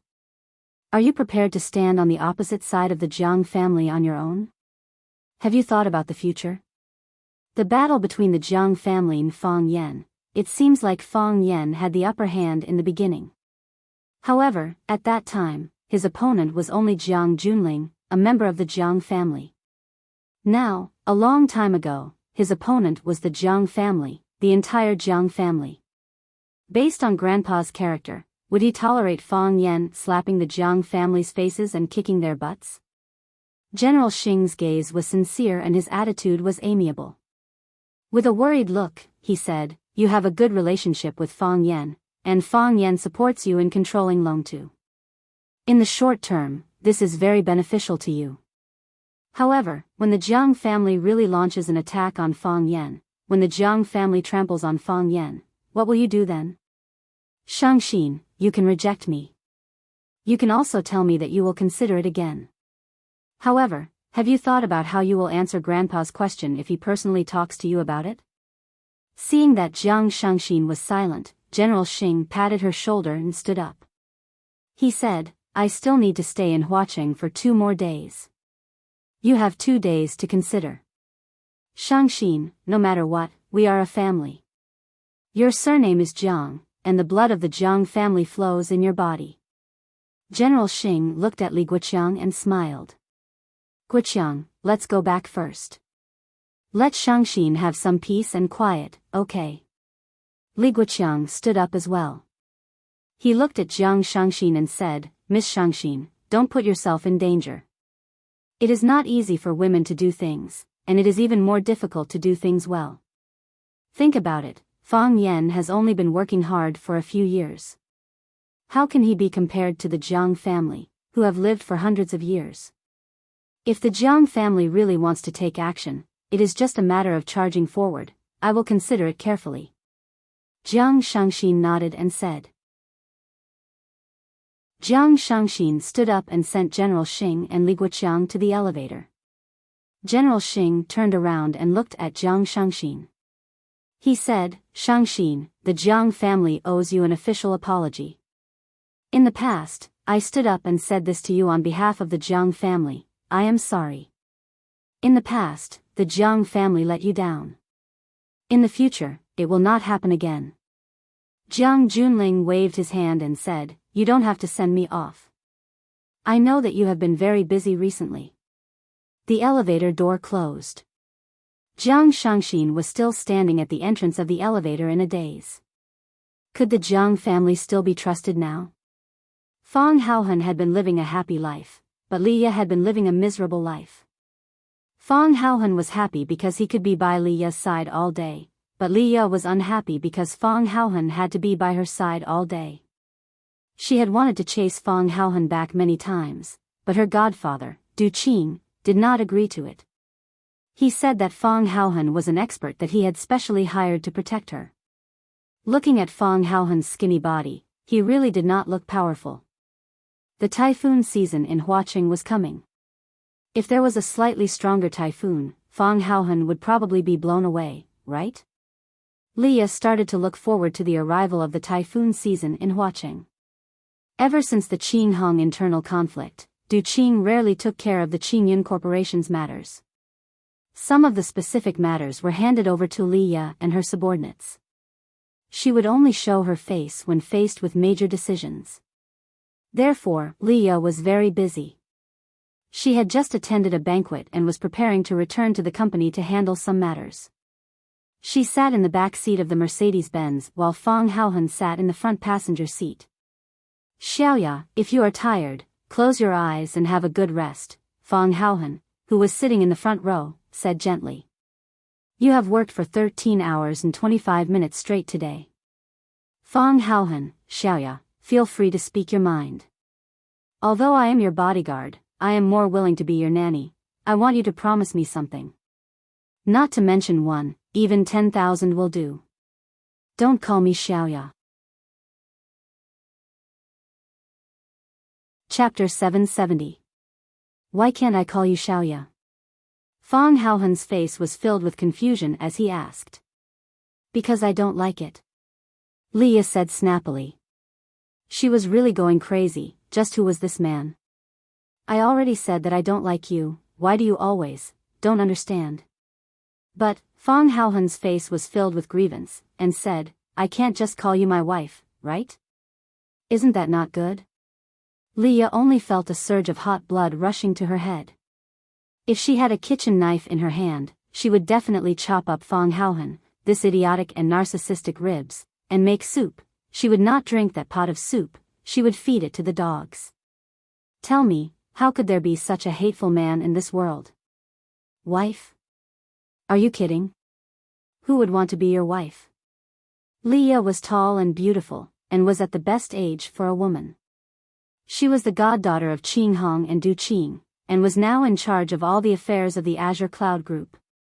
Whether it was the disciples of Elder Qinghong or the rich young masters outside, they all admired and flattered her. There were many men by her side, and there were countless outstanding men. Although there were no other men who could move her heart, but it was impossible for her to marry a weirdo like Fong Haohan, right? Leah tried her best to calm the anger in her heart, and looked at Fong Haohan with a serious expression, and said, Fong Haohan, just call me a hero. Fong Haohan grinned. That's what my friends call me. The friends Fong Haohan was referring to was Fong Yingying, because only Fong Yingying called him a hero, and he also called Fong Yingying a hero. Every time they called each other's names, there would be a wonderful feeling that there were only two heroes in the world. Fong Haohan, of course, Leah would not call him a hero. In her heart, Fong Haohan and a hero were not even close. In fact, they couldn't even be compared to the outstanding people in Green Red Army, who had dense tattoos all over their bodies, drank wine and ate meat, used gunny sacks to store money, and shot people with bullets. I know. You are Fong Yan's junior. He is my junior martial uncle. Fong Haohan said proudly. Yes. I know, he is your junior martial uncle. I don't care what your relationship is. When Leah spoke, there was a sense of anger as she gritted her teeth, and said, I know, my godfather values Fong Yan very much, and values the cooperation with him very much. So, when something happened to Qinghong some time ago, he asked Fong Yan to help, and asked you to protect us. You were supposed to be by my godfather's side. But his health hasn't been good recently, so most of Qing Yan's affairs have been taken care of by me. Godfather was worried that I would go to the company alone, so he sent you to follow by my side. I am very willing to protect you. Fong Haohan looked at Leah with a face full of love. This move was taught to him by Fong Yingying. Fong Yingying told him that a strong woman would become a clingy man, and when dealing with a woman, he had to be clingy. Of course, when doing this kind of thing, he had to be skillful. Words of love were like throwing them out without any cost. No matter what her reaction was, he had to act affectionate, as if he was thinking that way in his heart, and that he was a man who loved her deeply. Fang Haohan felt that Fang Yingying's teachings were very correct, and he also felt that he had learned very well. Xiaoya, don't worry, as long as I'm here, I won't let anyone hurt you. If the enemy comes, I will definitely use my sturdy chest to block you behind me. Unless I die, and they step over my dead body, even at that time, my reluctant soul will still hug their legs tightly, so that they won't be able to hurt a single strand of your hair. As expected, Lia's expression changed. From white to red, from red to purple, and from purple to black. She's shy. Fang Haohan thought happily. I've seen a movie called Ghost. It's about a dead lover who has always been by his wife's side. I'm willing to die for you, I'm willing to die for you. But you don't have to worry, even if I die, I will learn from the male lead in that movie. I will accompany you by your side and protect you. Fang Haohan. The flesh on Lia's face twitched, and her eyelids trembled non-stop. She felt that she was about to convulse, and she felt that she could no longer breathe. Xiaoya, Fang Haohan knew that he was about to succeed. Because he saw that Lia's emotions were very agitated, even when she called his name, her voice was trembling. Oh, that trembling voice. Her trembling voice was so pleasant to hear. Fang Haohan, tell me, what will make you willing to leave? Xiaoya, I will not leave you. State your conditions. Lia said. Money? Or women, I can help you arrange it. Xiaoya, do you still not understand my heart?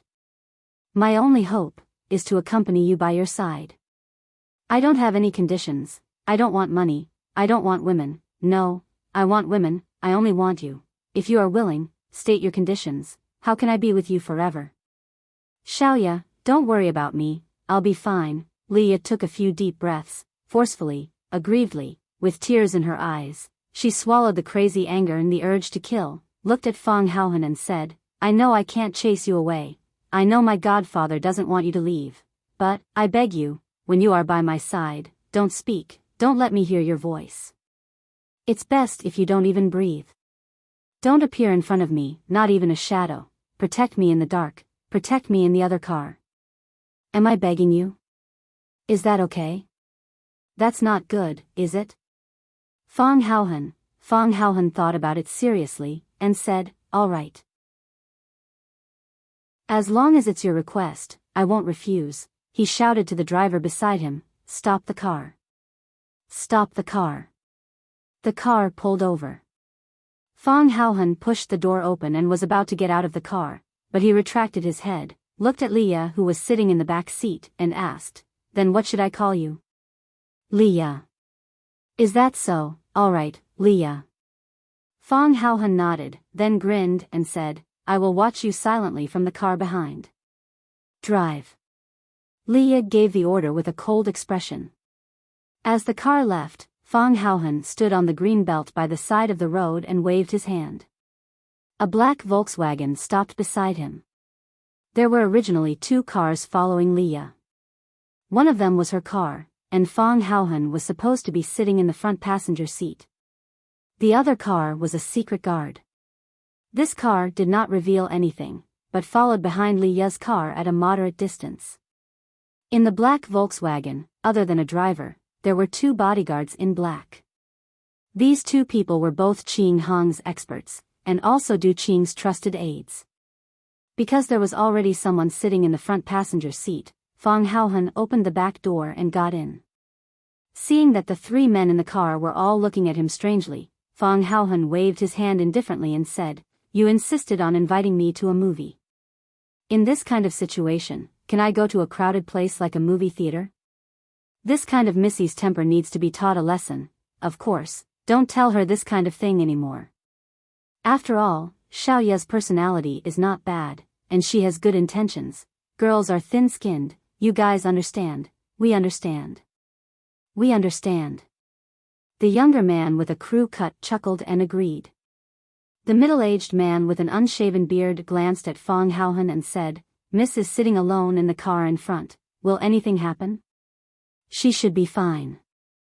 Fong Haohan said with a smile. Aren't the few of us still following behind her? If there's an accident, we can rush over in a few seconds. The middle-aged man looked at Fong Haohan worriedly, but did not say anything. He did not know where Fong Haohan came from, but it was said that Boss Du Qing invited him from the outside, an expert. Expert? Gu Hutu and his brothers had been secretly suspicious of Fong Haohan's identity. With his figure, he looked like he could be blown away by a gust of wind. How could he be considered an expert? Why did the experts these days have such serious water leakage? However, since it was Boss Du Qing's arrangement, they could not say much. They had followed Du Qing to conquer the world, and after decades, they had a kind of worship for Du Qing. Being able to survive in such a harsh environment, was there anything in this world that Boss Du couldn't predict? The others did not speak, so Fong Haohan did not speak either. He lay on the chair, closed his eyes, and thought about his lyrical performance just now. There should be no problem with his words. He firmly followed Fong Yingying's style of being shameless. There should not be any flaws in his acting and expression. After all, he had been practicing in front of the mirror when he had nothing to do, and he really liked Leah, this little girl. He liked her when he saw her photo. He fell in love with her at first sight. After meeting her, he liked her even more, because Leah was even more beautiful than in the photo. Moreover, he was three-dimensional and could be reached with his hand. Her skin was so white, her breasts were so perky, her smile was so beautiful, she knew how to make tea, she liked to read, and she could handle company matters.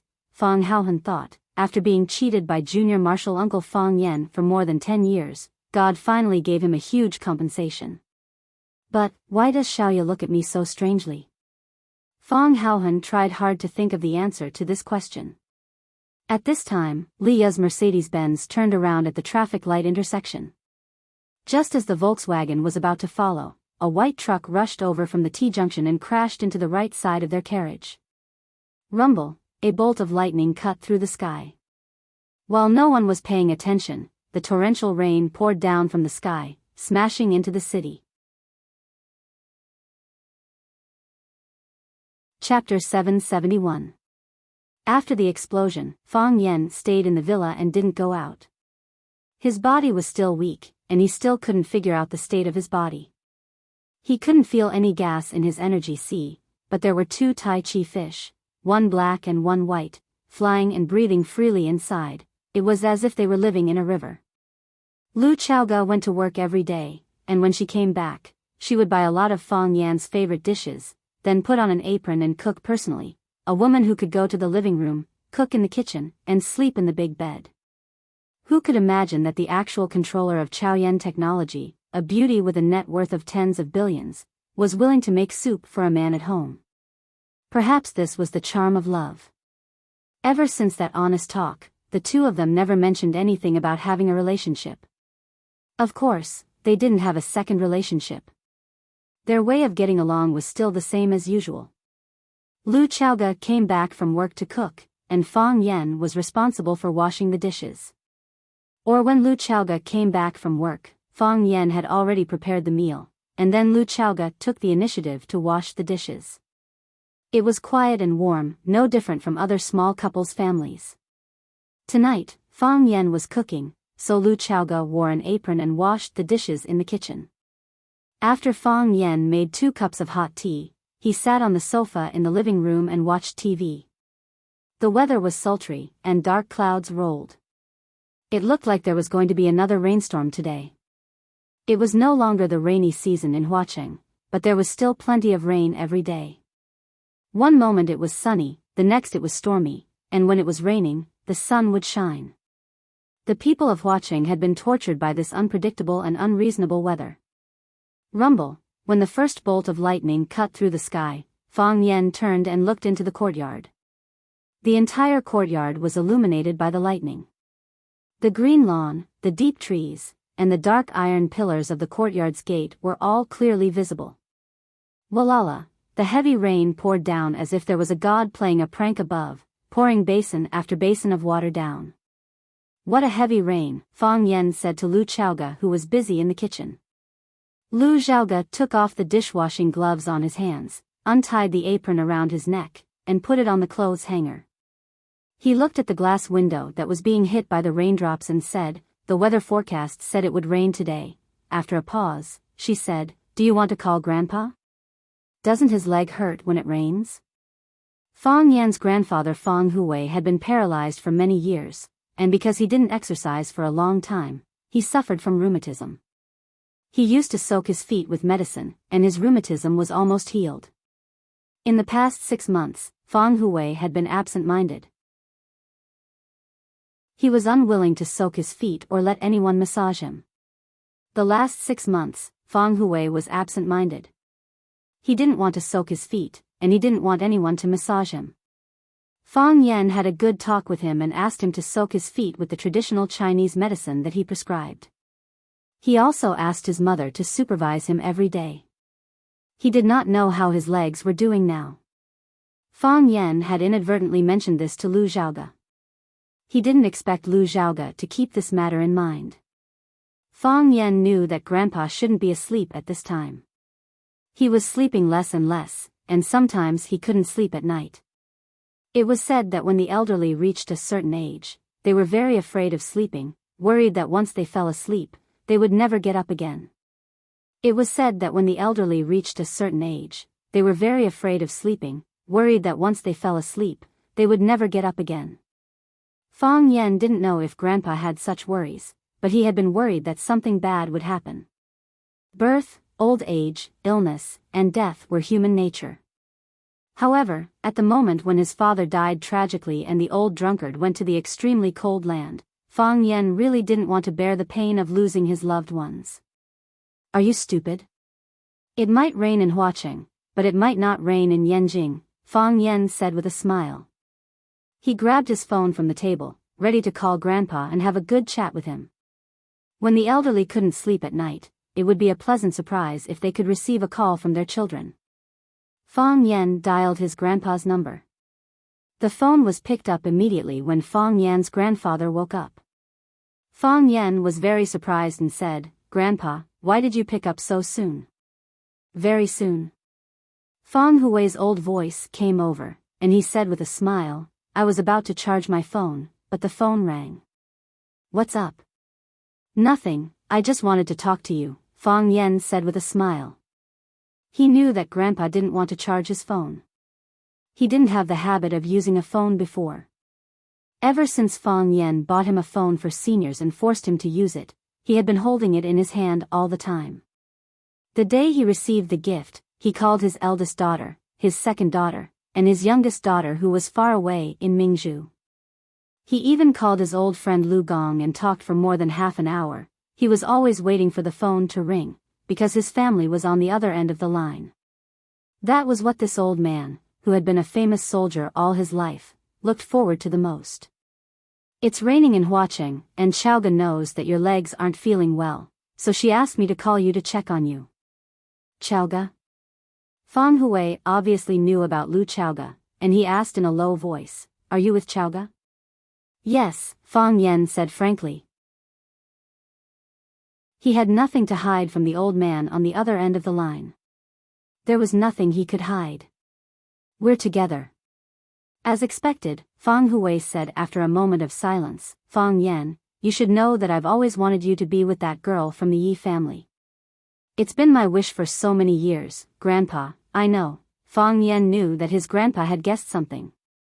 The old man's wisdom had always been beyond his imagination. "I'll take care of it." "You won't," said Fang Huwei. "You've never had any relationship experience.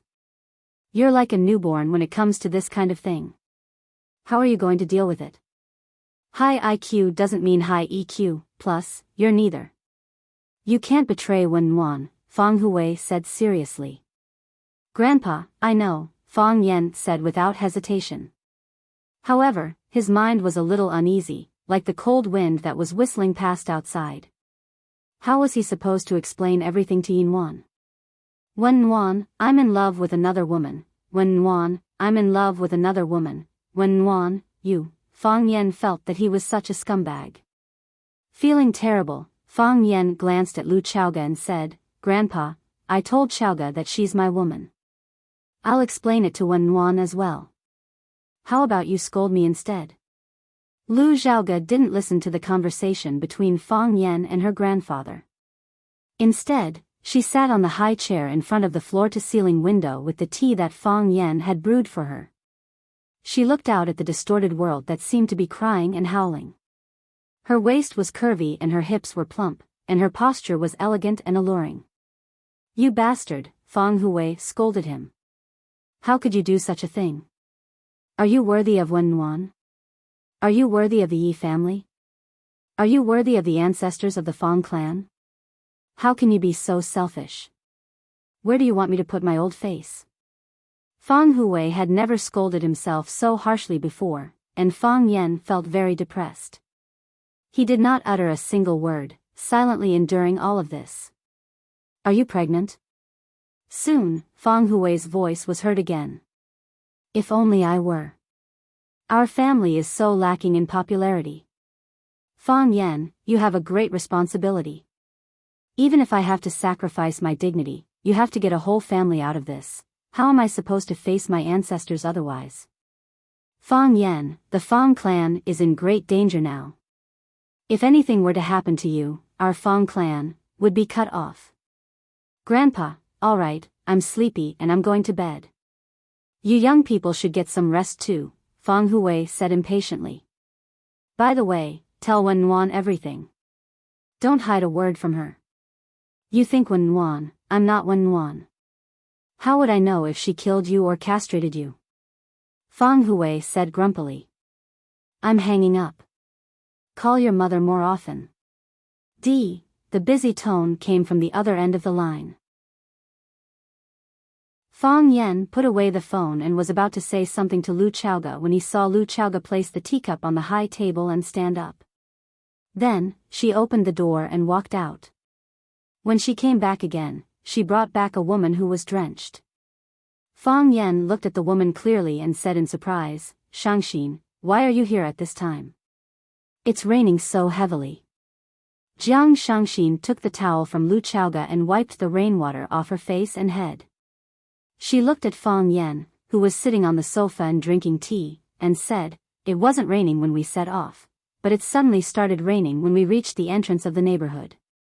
It wasn't convenient for me to drive back then. I could only bite the bullet and rush in. However, I didn't get wet. I drove all the way to the entrance of the courtyard and only got a few drops of rain when I walked a few steps. Lu Xiaoga invited Shangxin to take a seat and personally brewed a cup of tea for her. Thank you. Jiang Shangxin took the tea and said gratefully. Lu Xiaoga smiled and said, You guys continue chatting, I'm going upstairs to read a book. Xiaoga. Fang Yan called out. Sit down and listen to it. Shangxin's visit this time should be related to the matter with the Jiang family, right? Jiang Shangxin didn't suspect that Fang Yan had planted an undercover agent around her. Even if he really did that, it would be natural. Even she couldn't find a reason why Fang Yan would trust her 100%. She was from the Jiang family and she was Jiang Zhuoyou's wife. Lu Xiaoga nodded and sat down beside Fang Yan again. The two of them looked at Jiang Shangxin and waited for her to explain the reason for her visit. Jiang Shangxin held the teacup and took a sip of hot tea. Then, she looked at Fang Yan and Lu Xiaoga and said, General Jiang came to look for me. Yeah. Fang Yan nodded. He wants to buy my shares of Longtu Group. Yeah. Fang Yan nodded again. Jiang Shangxin looked at Fang Yan strangely and asked, You knew about it long ago? I guessed it long ago. Fang Yan said. He looked at the violent and rapid raindrops outside and sighed. Looking at the time, it's about time for the Jiang family to attack. Chapter 772. Caught off guard, the Volkswagen was hit by the van from the middle. The body of the car creaked, the front of the car shook violently, and then the whole car rolled in the middle of the road. Screech, the hard metal and the asphalt ground rubbed against each other, sparks appeared, but they were extinguished by the pouring rain. Splat, splat, The rain was heavy and heavy, as if it had a deep hatred for everything that grew on the earth. The van that rushed over did not turn around and leave after committing the crime. Instead, the front of the car was still pressed against the side wall of the Volkswagen, and the accelerator was increased, and increased. The van's engine roared, and the tailpipe emitted thick black smoke. They pushed the car's horsepower to the maximum. Everyone knew that this was not an ordinary collision, but a premeditated murder. That is, if the people in the car were still alive. Creak, creak, the body of the car was flipped over, and the van slid all the way, and then slammed into the green belt in the middle of the road. A large hole was formed on the surface of the car, and the part that was sunk in became a huge iron blade, fiercely hitting or stabbing into the passengers closest to them. A large amount of blood flowed out from the gap of the car door, and just as it appeared red, it was instantly diluted by the rain on the road. More and more rainwater gathered, and the deep red turned into light red, and the light red turned into threads, and finally, the threads spun on the surface of the water, and then disappeared without a trace. However, the blood still flowed out endlessly. As a result, the ground continued to turn crimson until it was as if nothing had happened. At this time, the van that was on top of the Volkswagen began to move back. The driver was a one-eyed man, and his one eye exuded a cold and gloomy aura. Even though they had just done such a thing, it was not able to move him at all. Killing, this was their profession. They were born for this. Clang, the car window opened. A man in black with a hood sitting in the passenger seat took out a silver disc from his pocket, and pressed his finger on the red button on the base of the disc. Beep, beep, beep, the silver disc began to flash with a green light, and the numbers on it rapidly rewound. 10, 9, 8, 7, 6. The hooded man threw the silver disc at the Volkswagen. The silver disc seemed to have an inexplicable attractive power. With a snap, it stuck to the Volkswagen's metal body. Bang, the minivan's reverse speed increased, as if there was a monster in front that was about to crush them.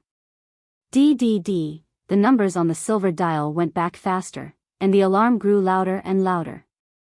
3, 2, 1, clang, the door that was attached to the silver disc suddenly detached itself from the carriage and flew towards the sky filled with the rain.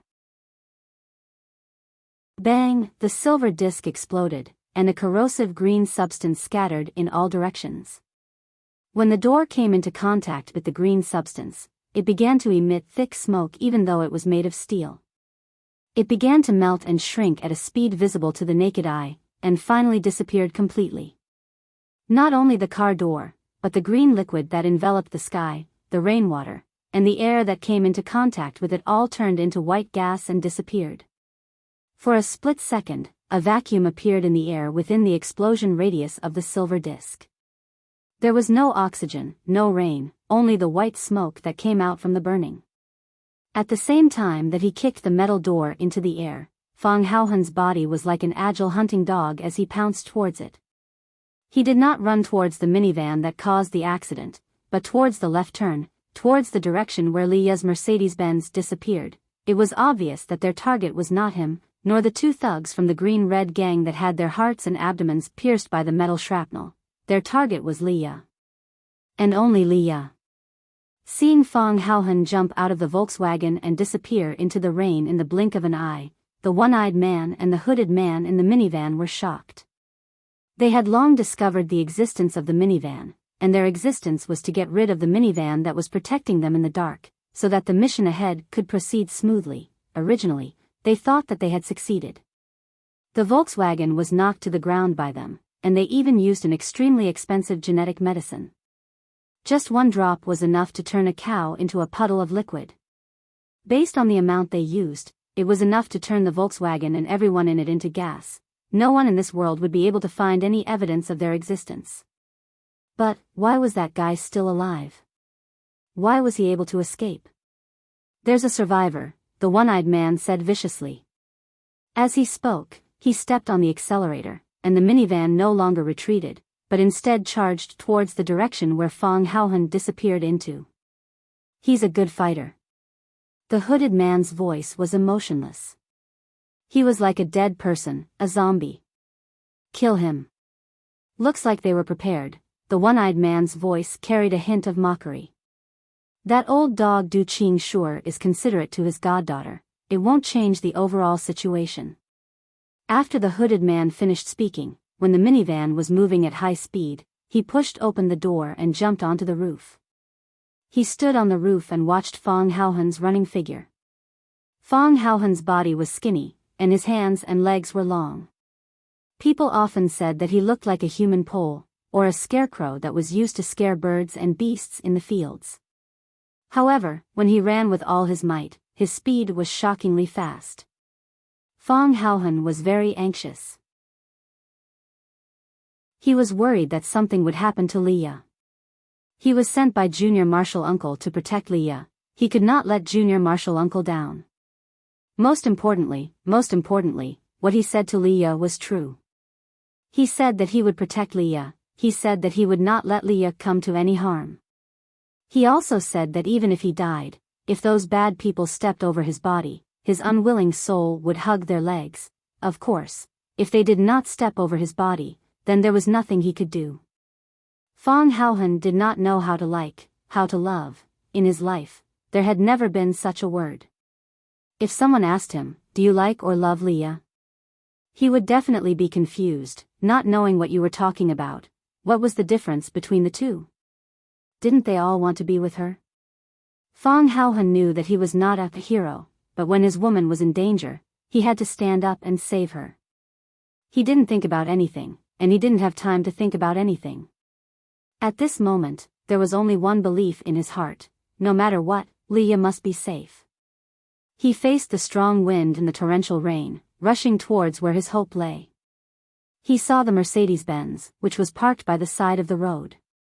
It seemed that it had also encountered danger. Thinking of this possibility, Fong Haohen became even more anxious. Bang! His body suddenly left the ground, his body leaped into the air, and then fell towards the wetland in front of him. He was attacked from behind, and someone kicked him in the back. His whole body was burning in pain, and his bones felt like they were about to fall apart. Fong Haohen's body slid on the ground, then he jumped up and ran towards the Mercedes-Benz again. He didn't even look back to see who was sneaking up on him.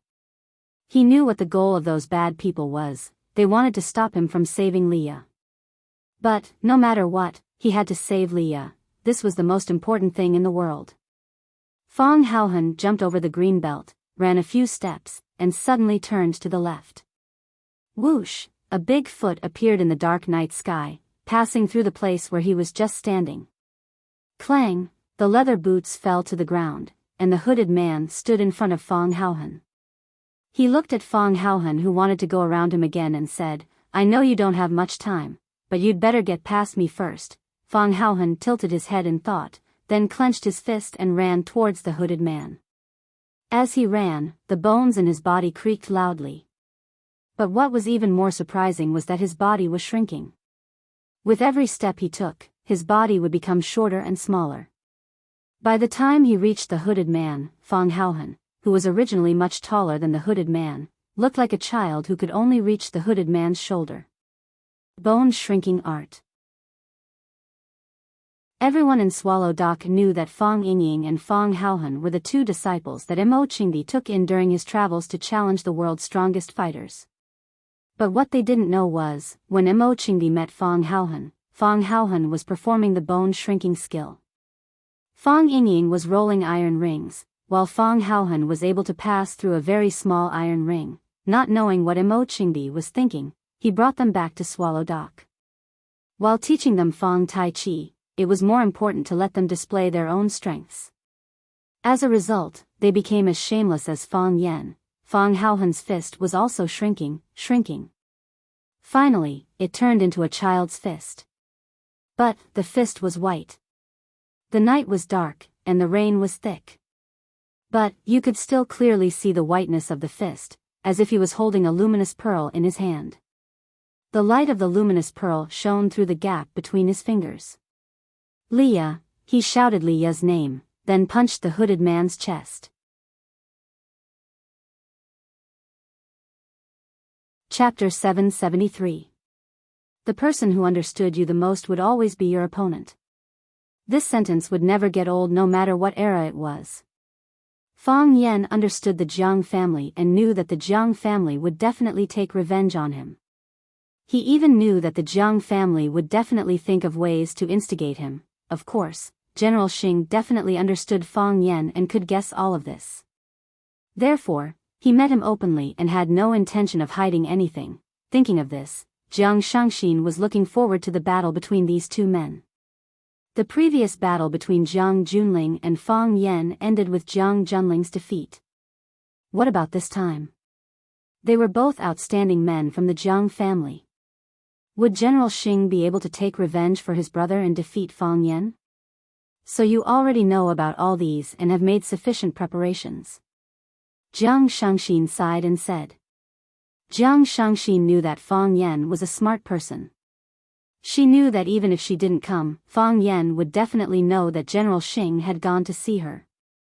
Of course, she didn't have the intention to hide it from Fang Yan when she specially chose the Longtu building as the meeting place. Jiang Shangxin knew that although she was in control of the Longtu group now. However, Fang Yan, Lu Chaoga, and Lan Shanggu had a greater share of the Longtu group. As long as they wanted to, they could kick her out at any time. If she hadn't been harmed so badly by Jiang Junling, if Jiang Zhulu hadn't wanted to kill her, if Fang Yan hadn't saved her life, she probably wouldn't have had the chance to take over the Longtu group, right? What kind of relationship did she have with Fang Yan? Collaborator? Friend? Or was it his woman or a dog? Jiang Shangxin couldn't find the exact answer for a while. However, she could tell from the small movements between Lu Chaoga and Fang Yan that Lu Chaoga had already become Fang Yan's woman. Thinking of this possibility, Jiang Shangxin couldn't help but feel her heart warm up. Will I have such a day myself? Jiang Shangxin thought to herself, if he says that he likes me, if he wants to. Should I submit to him? Or push him away? It's one thing to know, but it's another to be fully prepared. Fang Yan held the teacup and looked at the rain outside the window thoughtfully. No matter who it is, they won't be able to relax when facing a giant like the Jiang family, let alone say that they're fully prepared. It was just that he didn't know how much strength the generals would use in their attacks. Fight to the death? Jiang Shangxin frowned slightly and said, General Xing looks like he's determined to win. I'm sure they've already found a breakthrough point. Is there any problem on your side? I'd rather sacrifice all of Chaoyan technology in order to tear off a piece of the Jiang family's big tiger's flesh. As long as there's blood, the other families will swarm in. At that time, even if the Jiang family wants to stop it, they won't have the chance, Lu Chaoga said calmly as if she was talking about something insignificant. One had to know that Chaoyan Technology was also a giant company, and its development prospects were limitless. He was the child that Lu Chaoga had raised single-handedly, and he was her everything. She was the biggest shareholder of Chaoyan Technology. Based on the current valuation of Chaoyan Technology, Lu Chaoga's net worth was tens of billions of Huaxia dollars. With the development of Chaoyan Technology or the rise of the energy industry, what figure could her net worth reach? For Fang Yan, she was willing to give up everything. Even if she had to sacrifice her last soldier and shed her last drop of blood, she wanted to seriously injure the Jiang family. Jiang Shangxin couldn't help but be moved. She shifted her gaze to Lu Chaoga and said, even if the Jiang family makes a move, I'm afraid they won't dare to do anything to Chaoyan, at least not openly. After all, Chaoyan Technology doesn't just belong to you and Fang Yan, the Qin family also owns a large proportion of the shares. If they want to deal with you, the first thing they'll do is to reach a settlement with the Qin family. To reach a settlement with the Qin family. This sentence made Fang Yan and Lu Chaoga look a little embarrassed. Yes, if the Jiang family were to make a move on Fang Yan and Lu Chaoga, the first thing they had to be cautious about was the Qin family's attitude towards this matter.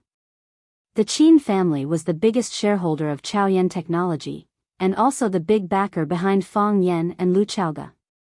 Chaoyan Technology was able to take root and grow rapidly under the covetous eyes of a pack of wolves.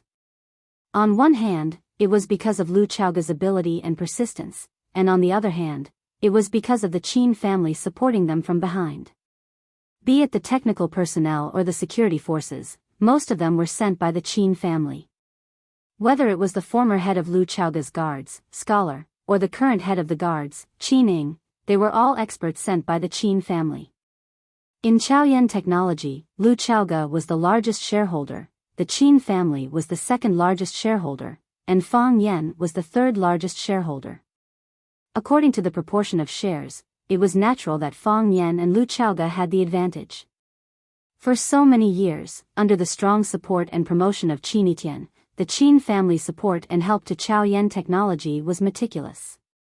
The relationship between the two sides had always been very harmonious, and it could be said that they had spent a long period of honeymoon. However, where there were interests, there would be fights.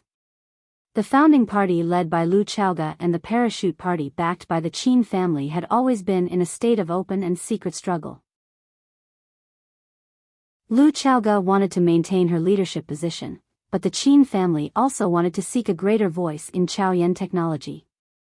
The more rapid the development of Chaoyan technology, the brighter the future prospects, and the stronger the Qin family's ambition. If someone made a move on Fang Yan or Lu Chaoga, the Qin family would naturally be furious and fight back. However, the Qin family and the Jiang family were giant families with equal power. There were even rumors that the Qin family and the Jiang family wanted to unite by marriage between Qin Etian and Jiang Junling. Although the two families had never admitted it directly, it was a fact that Jiang Junling and Qin Etian had been very close for a period of time.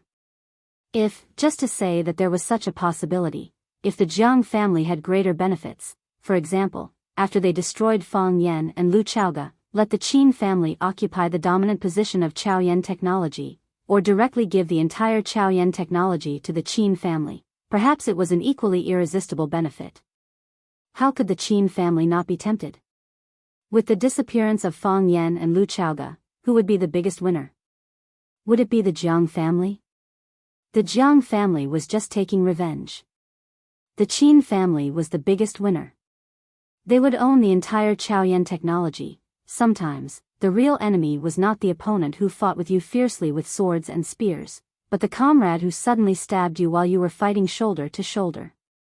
Because of Qin Etian and the mistress rumors, the Qin family's attitude toward Fang Yan was extremely bad. Although Qin Etian had never said anything, Fang Yan was not an idiot. Could he not imagine the direction in which things would develop? Wasn't the Qin family's attitude toward him obvious at a glance at the Junling clubhouse? Fang Yan looked at Jiang Shangxin and did not know if she said this unintentionally or to remind him. Could it be that General Xing had revealed something in front of her? Jiang Shangxin was also an extremely intelligent person. When she saw Fang Yan and Lu Zhaoga staring at her intently and pondering, Jiang Shangxin immediately understood what they were thinking. She hurriedly explained, "I just said it casually, and I didn't get any information. However, based on my guess, is there really such a possibility?" Lu Chaoga looked at Fang Yan. She knew that Fang Yan and Qin Etian were on good terms and understood the girl's deep love for Fang Yan. Although Qin Etian was young, he was outstanding and had helped his mother manage the Qin family's business for the past few years. His schemes and victories were dazzling and amazing. Many people said that the Qin family had another spirit fox. Some even said that the essence of the Qin family's thousands of years of spiritual energy had been gathered on this girl. If Fang Yan gave Qin Etian a call, wouldn't he know a lot of things? Fang Yan shook his head and said, "I will keep this matter in mind." Jiang Shangxin originally wanted to stay for a while before leaving, but the rain was getting heavier and it seemed like it would not stop anytime soon. That little princess of the Qin family, she probably knows something? Jiang Shangxin looked at Fang Yan and asked. "I will personally make a trip to the Yan capital," Fang Yan said. Jiang Shangxin took a glance at Lu Zhaoga and giggled. It's not easy to enter the Qin family. Outsiders say that the Jiang family is the most arrogant and the Qin family is the most arrogant. The Qin family's arrogance comes from their bones. They seem to treat everyone very well, but they rarely put anyone in their eyes. Thank you for your reminder. Fang Yen smiled and said. Rumble, another bolt of lightning exploded in the sky, as if it was going to tear apart the endless darkness. Heavy rain. Splash, Fang Haohen's feet stepped into the puddles on the ground. Because of the rapid accumulation of water on the road, it looked like he was running in a river. Fang Haohen's body jumped up high and he threw a punch. That fist was glowing brightly, as if it had suddenly pulled open the case that was covering the luminous pearl, allowing it to release its own brilliance without restraint. When Fang Haohen's body shrunk bit by bit as he ran, the man in the headgear squinted his eyes and revealed a murderous look. When he saw Fang Haohen's white fist flying over, he already knew that this weird-looking guy's skills had reached the peak and he had reached the realm of introverted divine brilliance. What a surprise! The man in the headgear thought to himself. He did not expect to meet such an expert. When he knew that he would not be able to meet Fang Yen, he felt a little regretful. He did not retreat. This was the excitement that he had been looking forward to for a long time. How could he retreat? The man in the headgear also threw a punch. Sizzle, the sound of the rainwater evaporating was heard. His fist and Fang Haohen's were in two opposite states. Fang Haohen's fist was getting smaller and smaller, but the man in the headgear's fist was getting bigger and bigger. Fang Haohen's fist was filled with white light, but the man's fist was pitch black. It looked like an ordinary punch. Boom, their fists collided fiercely. Chapter 774. The light in Fang Haohen's palm exploded, as if a white sun had suddenly risen in the sky. The blazing white light enveloped Fang Haohen's body, as well as the hooded man's pitch-black fist. However, it couldn't hide the color of the hooded man's fist. It was like a black spot on the sun, like a flaw on a bead. The black fist was wrapped in energy, and carried an evil aura that could devour everything, as it fiercely bombarded Fang Haohen's body. Whoosh whoosh whoosh, the wind howled, and the energy surged. Between the two of them, a white energy shield formed by strength chi was formed. Inside the transparent energy barrier, there was no wind, no rainstorm, no airflow. They were in a state of complete vacuum. The energy barrier appeared and disappeared in an instant. The surrounding raindrops were bounced off, turning into countless powerful bullets. Crack, the sound of bones breaking could be heard. This was the first round of the battle, a collision of flesh against flesh, a battle of bones against bones. It was unclear whether Fang Haohen's bones broke, or the hooded man's. Kai Clan's wildfire fist, Fang Haohen thought. Hua Xia Kung Fu had the saying of Southern Fist and Northern Kick. Southern Fist didn't refer to a single fist style, but to the entire Hua Xia Kung Fu that was superior to the Northern Kung Fu. Fast, accurate, ruthless, and always able to come up with something new. In the north, the Bailey clan's Bailey Godly Fist was the best, but in the south, there was the Kai clan, Li clan, and Hua clan. The Kai clan's Wildfire Fist, the Li clan's Five Grappling Fist, and the Hua clan's Mystic Fist were all the best. They were also the backbone of the saying of Southern Fist and Northern Kick for hundreds of years. Fang Haohen was Imo Qingdi's disciple, although his drunkard master wasn't very qualified, and he often slacked off. But Qingdi liked to explain the various characteristics and uses of the world's kung fu to Fang Yen and his two disciples. The Kai family's Wildfire Fist was naturally in his explanation, so Fang Haohen recognized the origin of this fist technique the moment he came into contact with it. Deal with change with constancy, deal with constancy with change. The only thing that didn't change was the way he used his strength. It was fierce, ferocious, firm, and unbelievably fierce. Moreover, once the battle began, it would be like a wildfire that would never stop. It looked like it was going to burn everything, including the grasslands, the mountains, and even the black soil on the ground. What was ever-changing was their fist path. Their fist path had 127 variations, and this was the official number from a few years ago. Perhaps even the old drunkard didn't know how many changes there were now. Wildfire burns the city. The hooded man was indeed a member of the Kai family, and he was a very important person. It was also because of his extraordinary identity that he was wearing black clothes and a black hood that covered his head completely. He used 90% of his strength in this strike.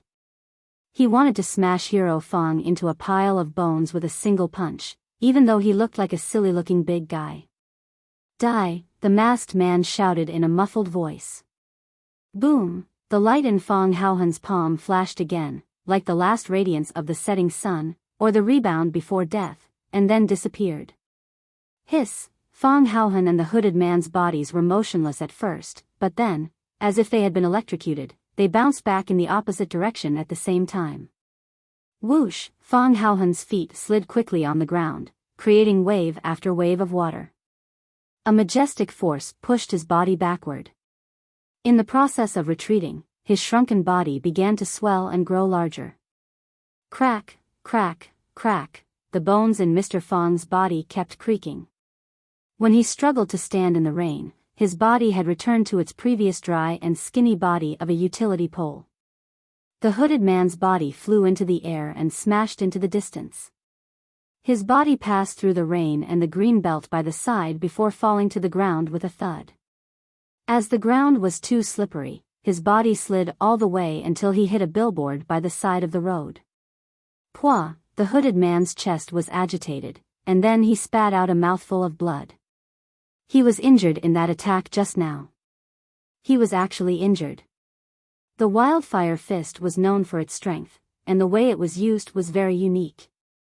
Usually, a single strike would cause even top experts to feel agitated, unable to calm down for a long time.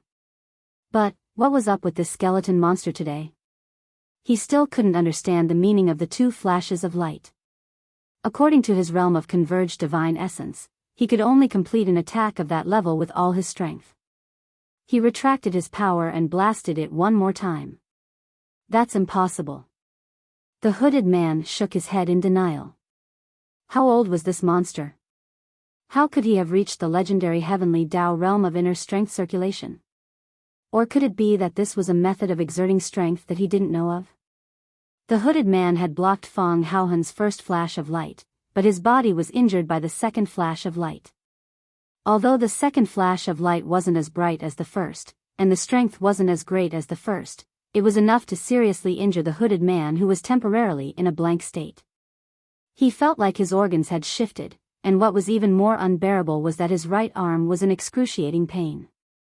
During the battle, he heard the crisp sound of bones breaking.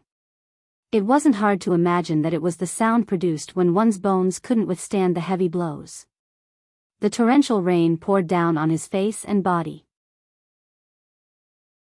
Most of his body was soaked in the rain, and he looked indescribably wretched. The hooded man suddenly felt a little regretful. Why did he have to make this journey? When he heard that his opponent was the rare genius of the Taiji lineage, Fong Yan, he felt an upsurge of emotions, but he also felt disdain. Hype, it was all hype. In today's society, people's hearts were getting worse.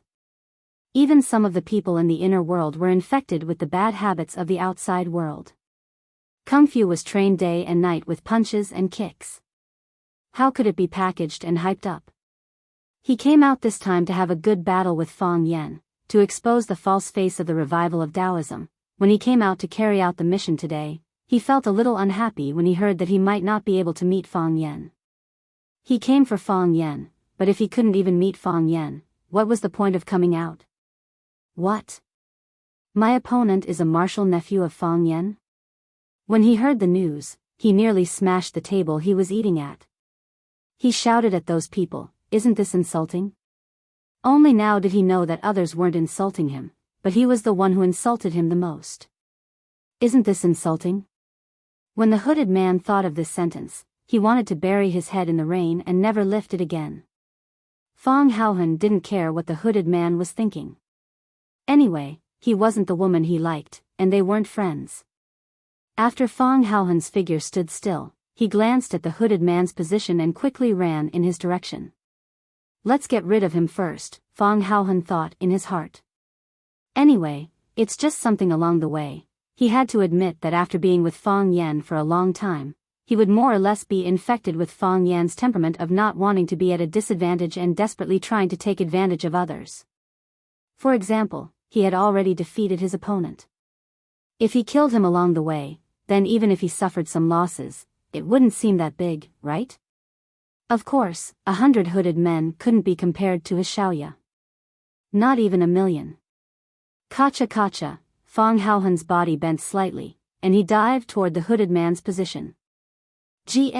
His body spun rapidly. As he spun, a bullet passed by the side of his body. One Eye drove toward the hooded man with one hand, and with the other hand, he raised a silver pistol and pulled the trigger at Fang Haohen. Fang Haohen dodged to the side of the car. Just as the van was about to pass him, he suddenly jumped into the van through the open window. One Eye was shocked. He had just seen Fang Haohen's bone-shrinking ability. But wasn't this kid's tunneling ability too amazing? If he knew Fang Haohen's profession before he met Imo Qingdi, he probably wouldn't have let out such a sigh. Fang Haohen's tunneling speed was fast, but One Eye's reaction speed was even faster. When he saw Fang Haohen appear next to him, he immediately raised his gun and pulled the trigger at Fang Haohen, who was in the passenger seat. There was no pause in the process. Not even a second. Kacha, he pulled the trigger, but no bullet was fired. Where's the bullet? Where's the bullet? Where's the bullet? Crack, Fang Haohen threw the unloaded bullet on the ground, then snatched the pistol from One Eye's hand, and smashed it heavily into One Eye's head.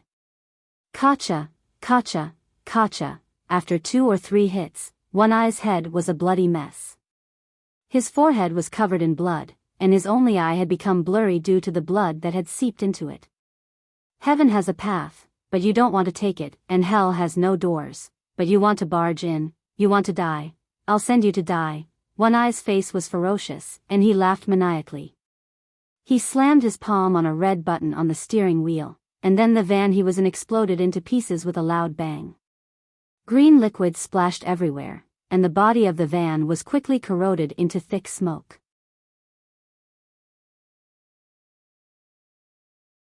Chapter 775. We've seen countless movies and TV stories that tell us that people who want to die together with others will end up killing themselves in the end. The speed at which Hero Fang entered the hole was fast, and the speed at which he escaped was even faster.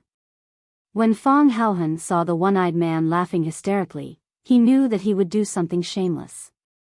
When Fang Haohen heard the one-eyed man shouting lines like, "There's a way to heaven, but you don't take it, but you rush into hell," he knew that he would do something shameless. If you were a movie lover, you would know that any character who shouted this line was either going to kill someone or be killed very soon. There were no exceptions. The one-eyed man had just raised his hand, and before he could hit the car's steering wheel, Fang Haohen's head shrank and he rolled out. Now was not the time to be a hero. Besides, even if Fang Yingying was here, he would probably run away faster. This was not the first time Fang Haohen came into contact with this kind of genetic weapon. Before he encountered these killers today, Fang Yan had already told him about the horror of this weapon. Fang Haohen would never forget the serious expression on Fang Yan's face when he mentioned this weapon. He said, "Run as far as you can and don't look back." Later, Fang Yingying asked, "What if I can't run away?" Fang Yan looked at Fang Yingying and said, "If I can't run away, then try to turn around and kill them." Fang Haohen knew that people with physical disabilities could also be mentally disabled.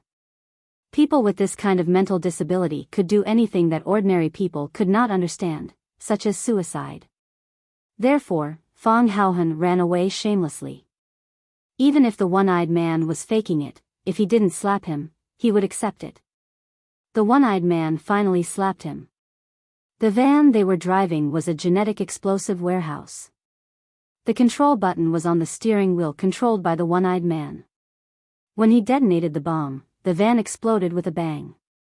The green light flickered, and even the heavy rain could not dilute its density. Not only did it not extinguish them, but the dense raindrops that fell on them immediately evaporated into gas. The green genetic agent was extremely corrosive. Rainwater, grass, soil, and even the metal body of the car, the one-eyed man's body was annihilated in the flames and then burned into ashes or gas. Clang, half of the car bounced in the air before landing heavily on the ground. When it hits the ground, it's hard to tell what it really is. Moreover, it was shrinking and disappearing at a speed visible to the naked eye. Quang quang quang, Fong Haohan walked up to the hooded man.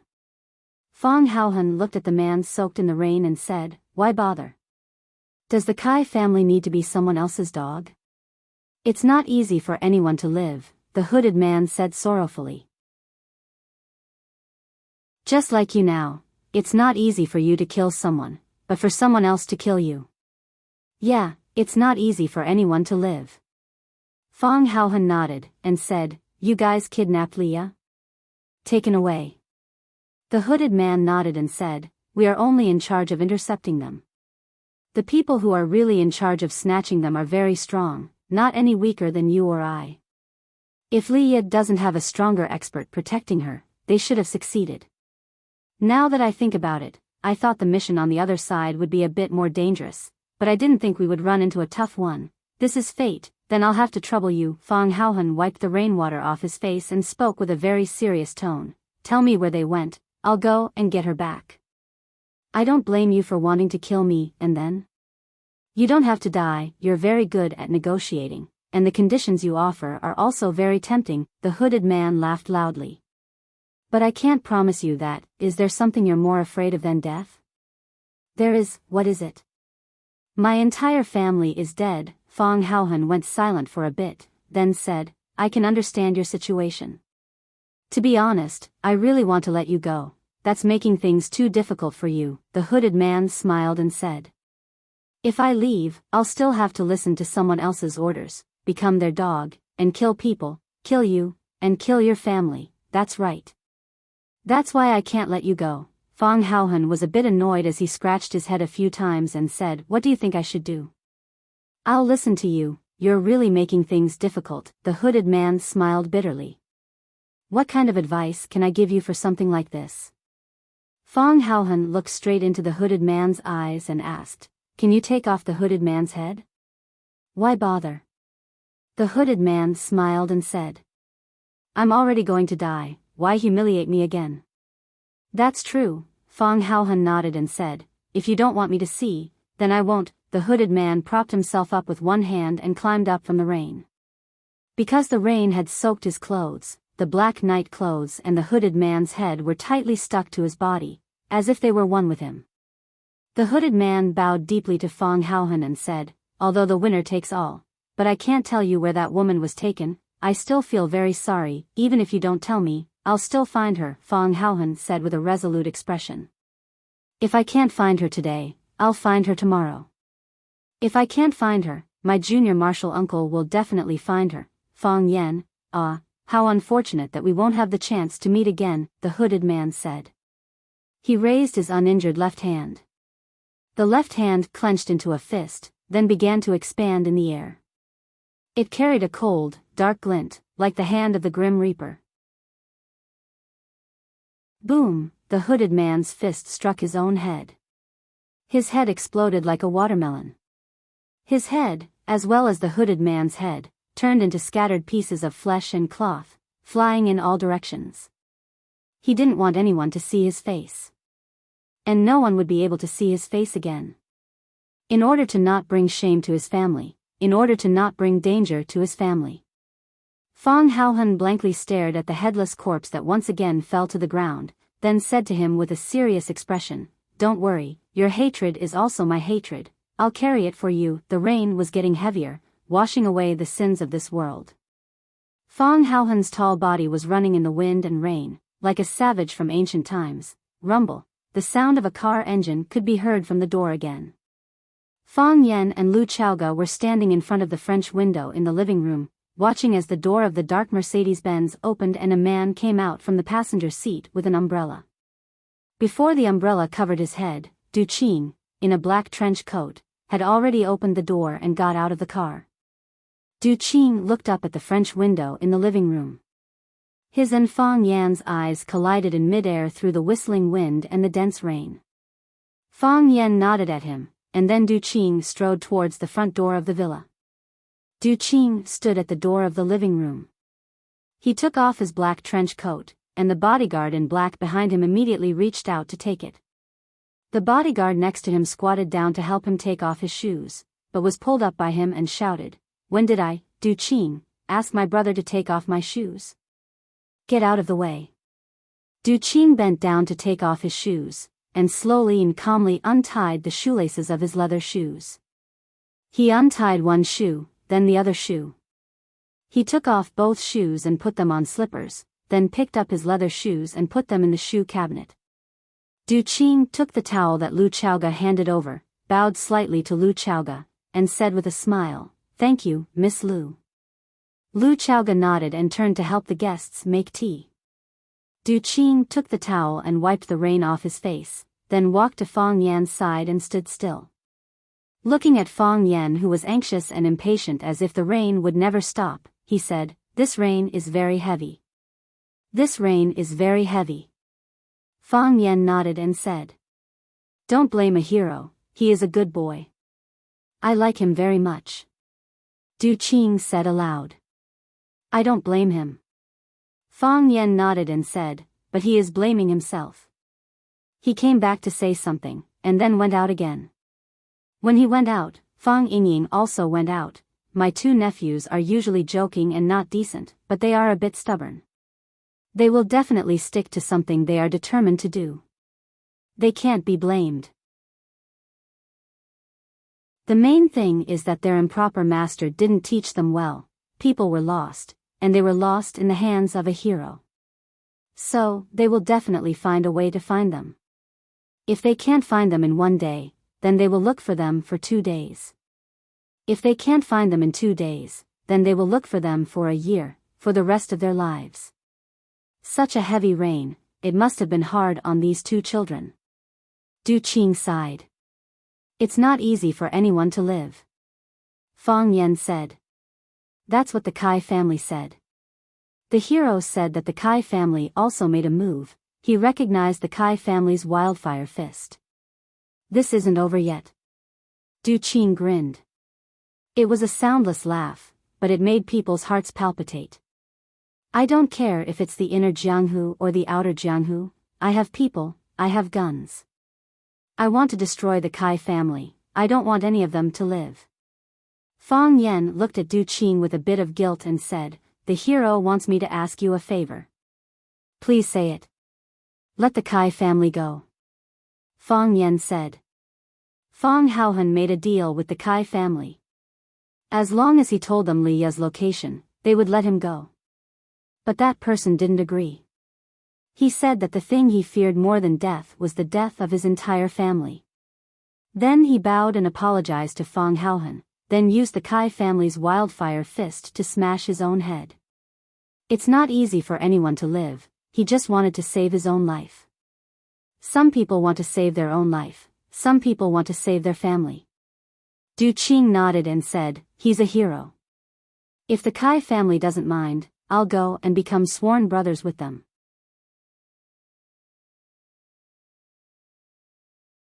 Chapter 776. Du Qing started from the underworld. He was ruthless, hardworking, and loyal. In the end, he rose rapidly and became the leader of Qinghong. Later, he followed the trend of the times and wanted to whitewash Qinghong. Thus, he founded the Green Cloud Group that was famous throughout Huacheng and was very influential in the business world of Huaxia. Many people felt that the reason why a gangster like Du Qing could become rich was because he was ruthless, hardworking, and loyal. In reality, in that kind of era, in that kind of circle, how many people wouldn't be ruthless, hardworking, and loyal? But, why was it Du Qing who fought his way out? Why was it Du Qing who stepped on their heads? Because Du Qing was smart. In this world, smart people were the scariest. They knew what could be said, and what couldn't be said. They also knew what could be done, and what couldn't be done. Du Qing coming to see Fang Yan at this time was naturally because of the matter of Li Ya being kidnapped. When he heard Fang Yan mention the Kai family's involvement, he immediately said that he didn't care if it was the Jianghu or the Jianghu, he had people and guns, and wanted to destroy the entire Kai family. People with status like him usually kept their words. When he heard Fang Yan say that the Kai family member would rather use the family's wildfire fist to smash his head to pieces than to trade, he immediately changed his view of the Kai family. He praised them as a good man, and said that if the Kai family didn't abandon him, he was willing to become sworn brothers with them. With a flip of his hand, he could create clouds. With a flip of his hand, he could create rain. With a gun in his left hand, and a rose in his right. Only by doing something and not doing something could one become a Confucian hero. In Fang Yan's long contact with Du Qing, he felt that Du Qing was indeed worthy of the title, Confucian hero. Good at calligraphy, good at drinking tea, admires culture, socializes with celebrities, has a calm temperament, and talks elegantly. Most importantly, the brothers around him respected and loved him from the bottom of their hearts. This was also the main reason why Fang Yan was willing to associate with him. The secondary reason was because he had people and guns, and was the king of Huaqing's underworld. He would rather smash his head to pieces than let others recognize him. This means that the Kai family is not willing to admit this matter. We just need to remember this in our hearts. The Kai family's people had character when dealing with this matter, but they still made a mistake first. We don't owe them anything, young master is right.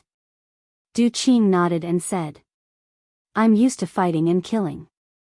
When I hear of such a man, I can't help but admire him. It's easy to turn a good thing into a bad thing. These are all trivial matters. Fang Yan shook his head and said, Is there any news?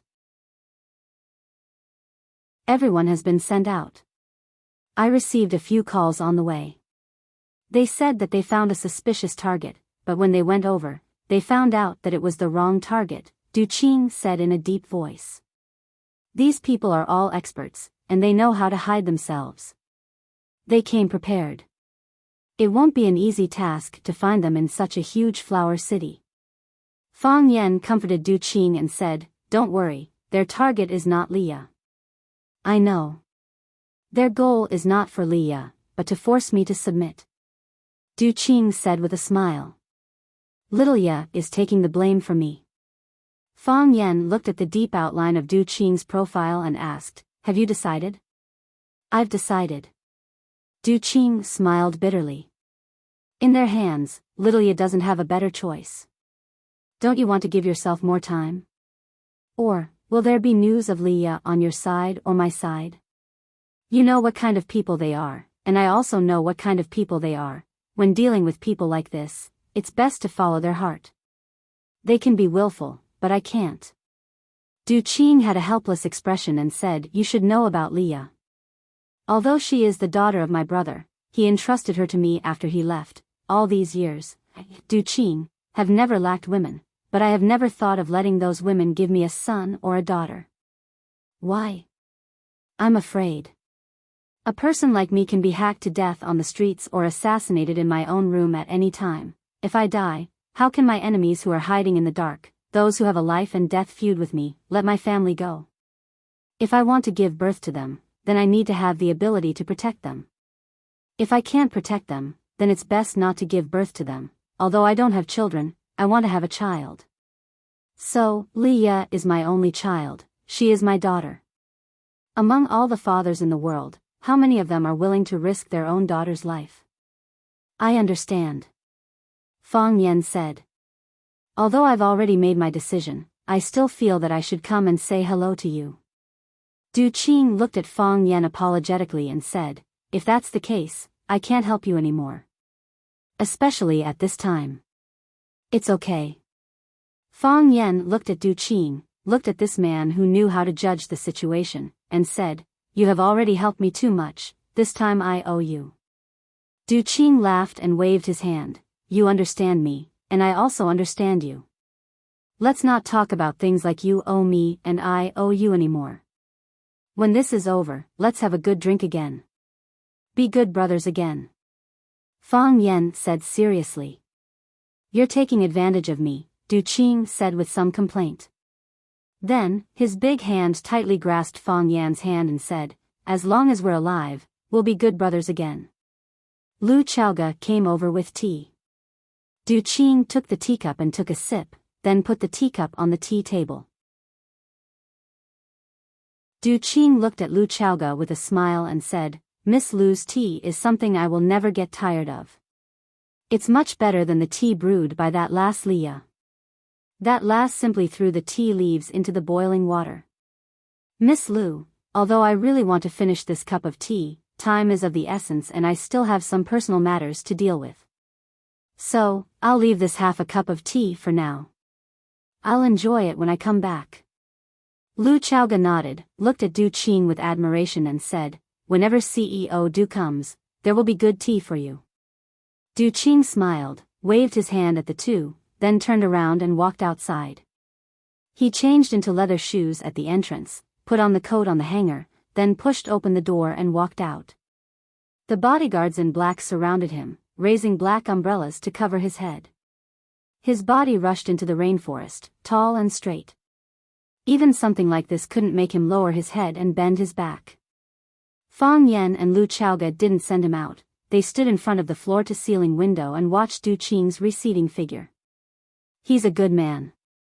Lu Chaoga held Fang Yan's hand tightly and said aloud. "He's a good man."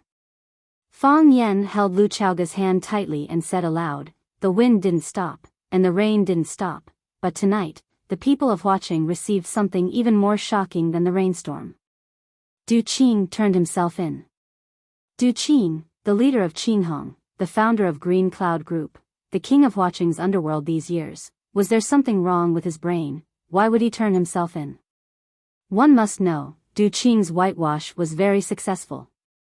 Many years ago, he had been working hard to erase the brand of a gang on himself, handing over some of the overly sensitive businesses to others, while he used the funds and connections he had before to run normal businesses or gray businesses that were difficult to define. After experiencing the previous internal rebellion, he almost chased out all the dangerous people in Qinghong. It was also after that incident that Du Qing rarely appeared in the outside world, handing over all the big and small matters to his assistants and his adopted daughter Leah to handle. He could have spent the rest of his life comfortably, he could have lived an enviable retired life. Why did he turn himself in at this time? What else did he need to turn himself in for? Moreover, he had so many underlings, he could just find someone to take the blame for him, give him a large sum of money after he came out, and help him take care of his family, right? Wasn't that what everyone did? However, those who understood Du Qing knew that there must be a deeper meaning behind Du Qing turning himself in. For a person like Du Qing, ordinary people couldn't do anything to him. At that time, people who lived off others would feel very proud and could earn a lot of money. As the big brother of Qinghong, he had already seen the future situation and sold off the most profitable business in his hands. At that time, many people scolded him for being a big idiot. In the end, those people who lived off others were either shot to death, or were still in prison singing, "There's not a drop of oil in the cabbage" in their mouths.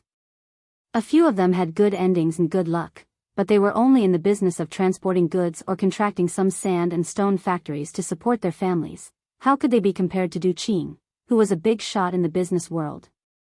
Everyone understood one thing: Huaqing was about to change. A storm was brewing. Very quickly, more information was sent back to the people of Huaqing. Qinghong's people were like a pack of wolves, searching for news of Leah all over the world. It was said that Leah had been kidnapped. Then, they finally understood the reason why Du Qing turned himself in. However, since Leah had been kidnapped, they could just send more brothers to find her. At most, they could just spend some money to redeem her. Was there a need to turn himself in? What did turning himself in have to do with Leah being kidnapped? Even more people began to scold Du Qing for being an idiot. Turning himself in for a woman, a goddaughter, those people held a glass of red wine in one hand, and caressed the thigh of a young lady with the other. Their faces were full of mockery as they scolded. Only Du Qing would do such an idiot thing. He offended so many people. I'm afraid he wouldn't be able to survive for more than a few days in prison, right?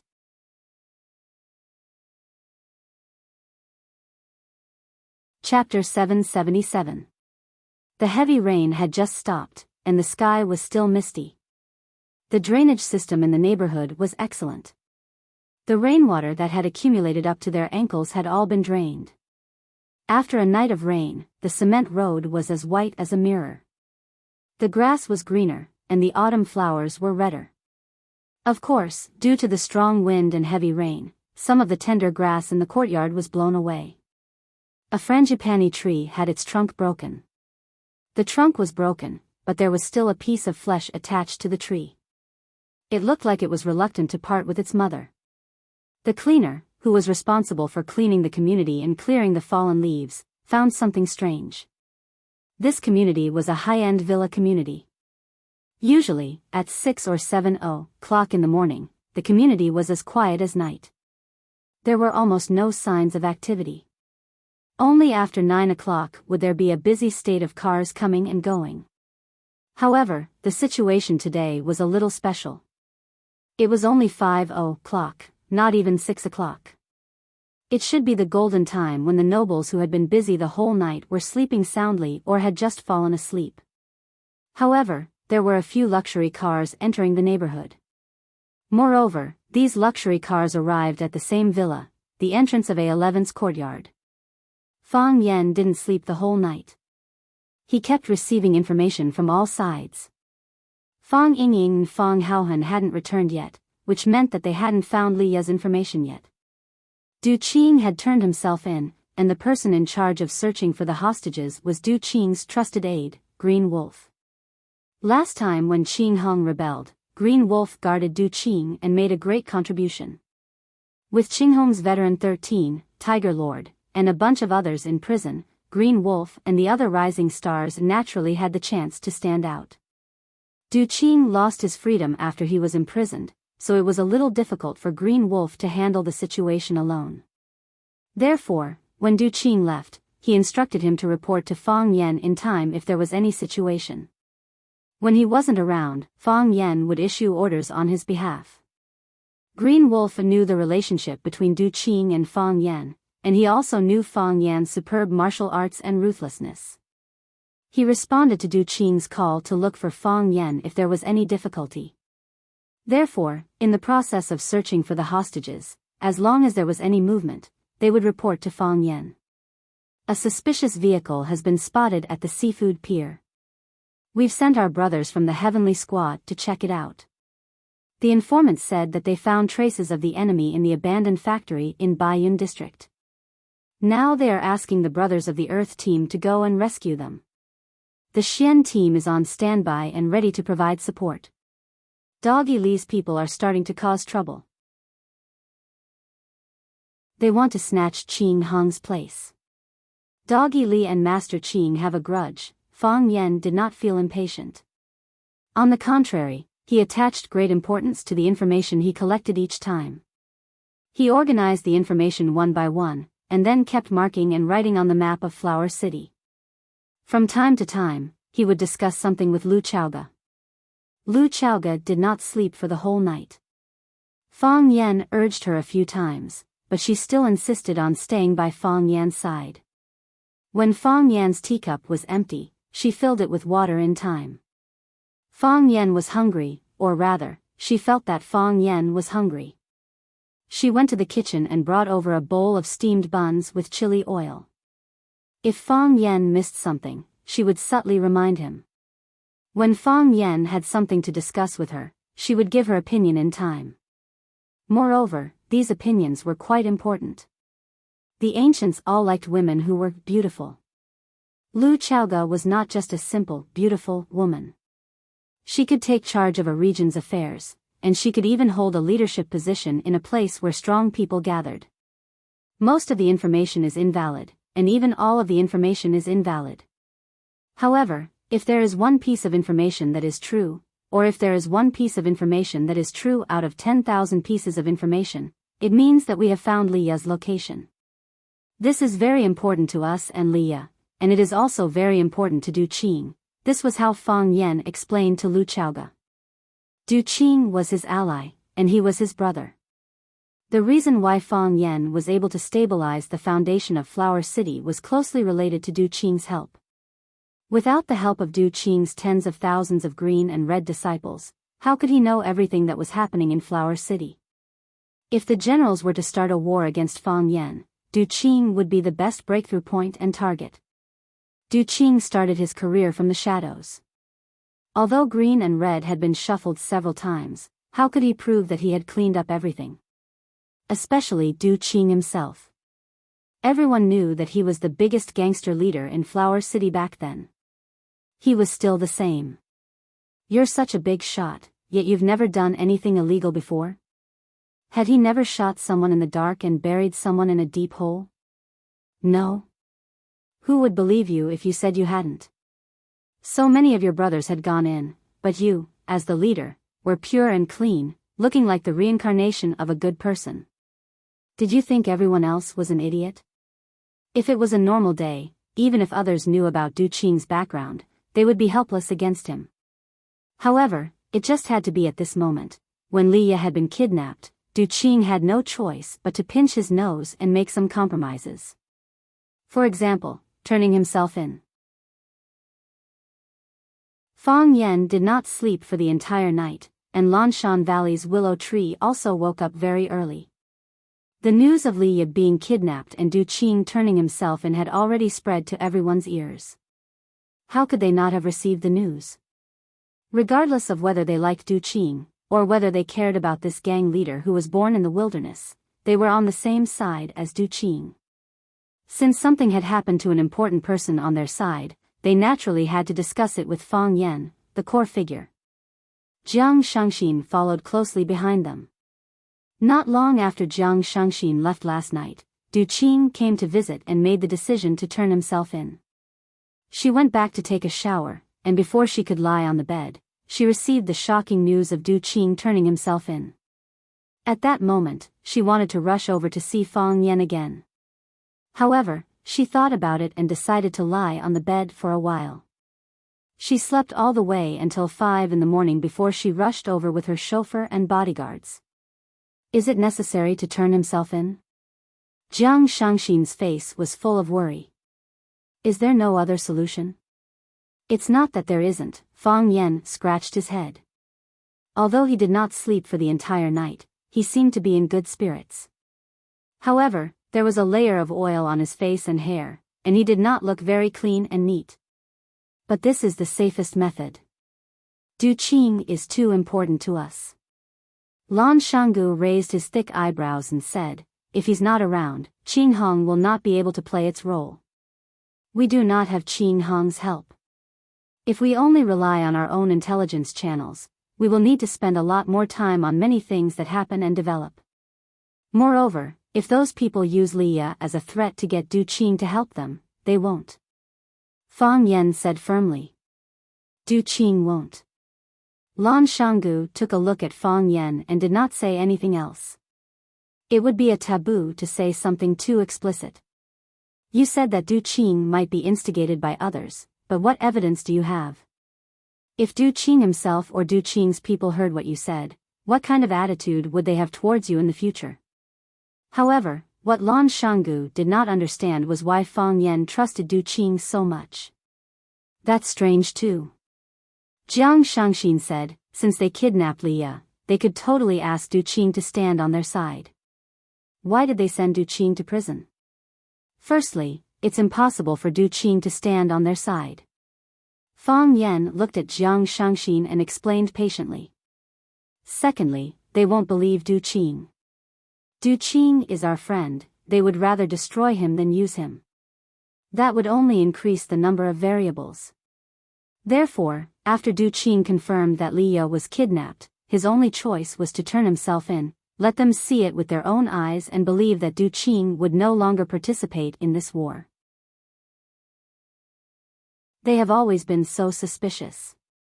Jiang Shangxin said with a face full of disdain. Everyone present knew who she was referring to by they. Others might not know the people from the Jiang family that well, but Jiang Shangxin's understanding of them was deep and ingrained. No one found it strange that this sentence came out of her mouth. Lan Shanggu nodded and said, this is going to be a tough battle. Things have just started, and we don't know how much manpower and resources the Jiang family will invest in this matter. If the entire Jiang family comes forward, we can only passively take a beating. We have been living in a remote corner and have made a small fortune these few years. But to go against a giant like the Jiang family, who have not fallen for hundreds of years, there is really no possibility of winning. But we can't just surrender, right? Lu Shu, who had been sitting in the corner of the sofa in silence, said aloud. Lan Shanggu's face was full of sarcasm as he said, I'm just analyzing the situation that we are going to face. If we are only facing the two brothers, Jiang Junling and General Xing, we can definitely fight with them. But if the entire Jiang family is mobilized, with just the few of us here, what do you think our chances are? I hope that the Lu family can withstand the pressure and not run away when the time comes. Lu Shu glanced at Lan Shanggu and said, the Lu family will do what they are supposed to do, but it's hard to say if the Lan family can do what they are supposed to do. Don't tell me that the old master of the Lan family is thinking of taking back the power of the Lan family? It was a good plan. When things are going smoothly, they will follow along and take advantage. Once they are in danger, they will immediately jump out and cut off all ties with their own grandson to preserve their strength. Lan Shanggu stared at Lu Shu with a dark and fierce gaze and said in a hoarse voice, Lu Shu, I know that you are willing to be a mad dog, but there is no need to bite anyone you see, right?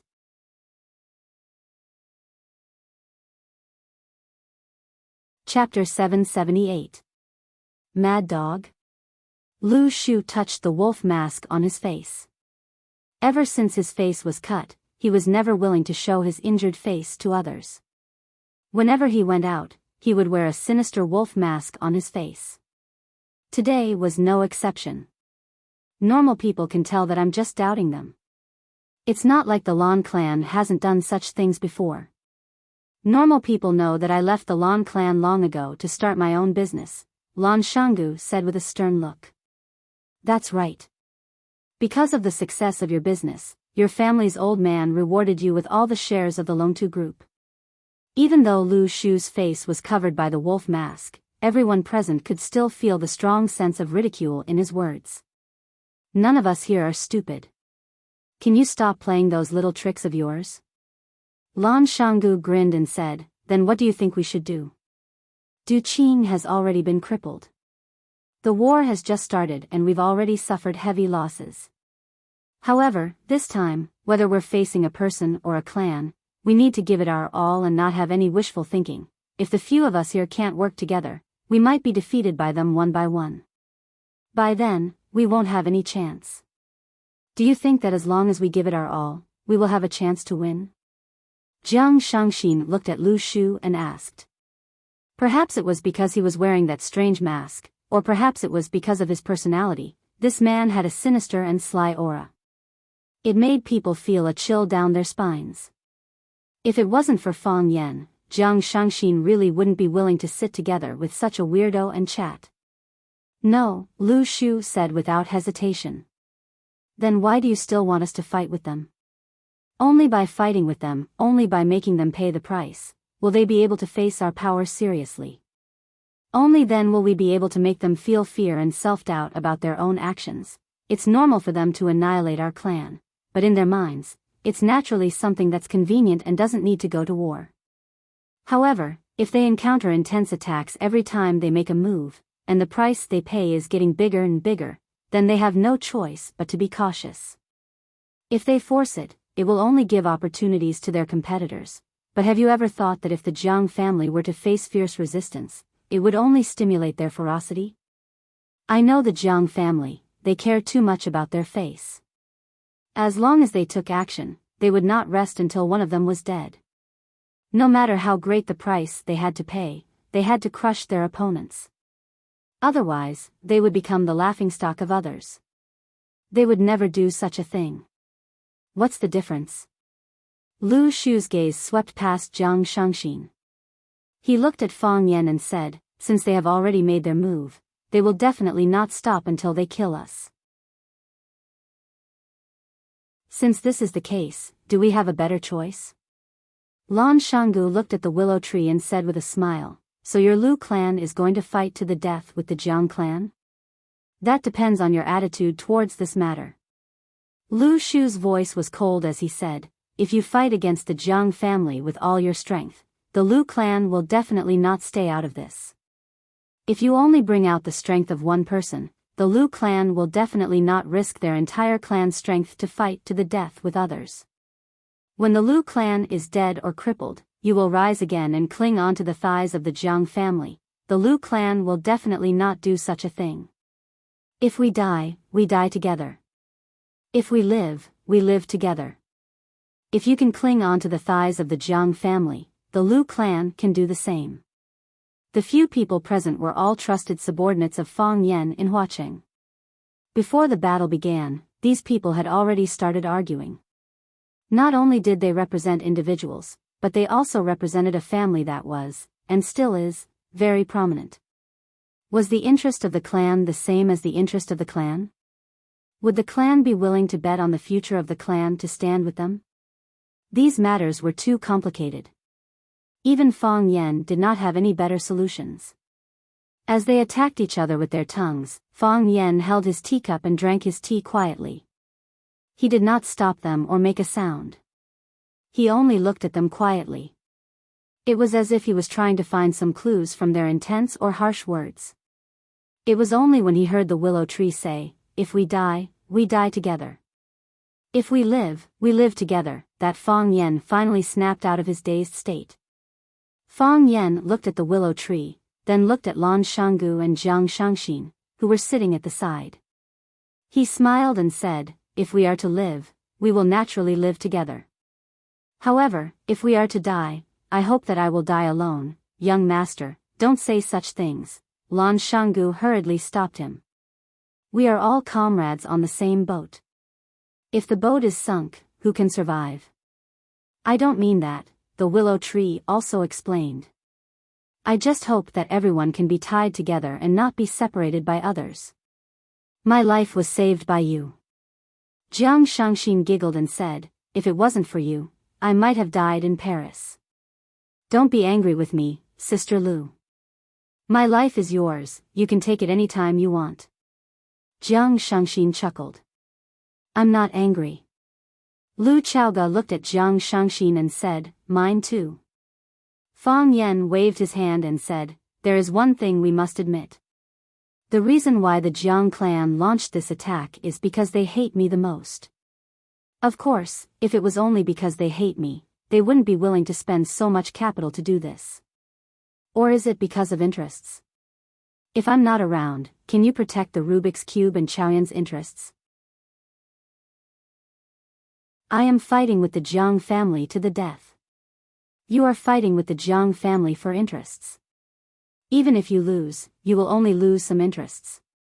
Finding someone to say some soft words and give up some interests is something that everyone can accept.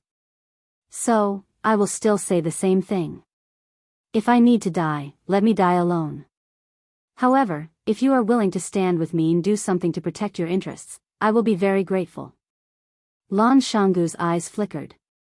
He finally made up his mind and said, "Master, before I say that, I need to go back and discuss with the old master." Fang Yan nodded and said, "I understand." The willow tree was the first to express his opinion. He said, "Life and death are up to fate.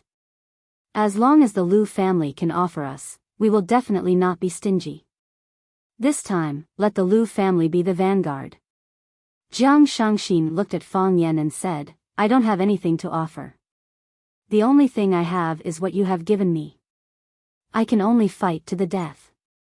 Lu Chaoga did not say anything. She only held on to Fang Yan's hand tightly. He was alive. He was already alive. He was dead.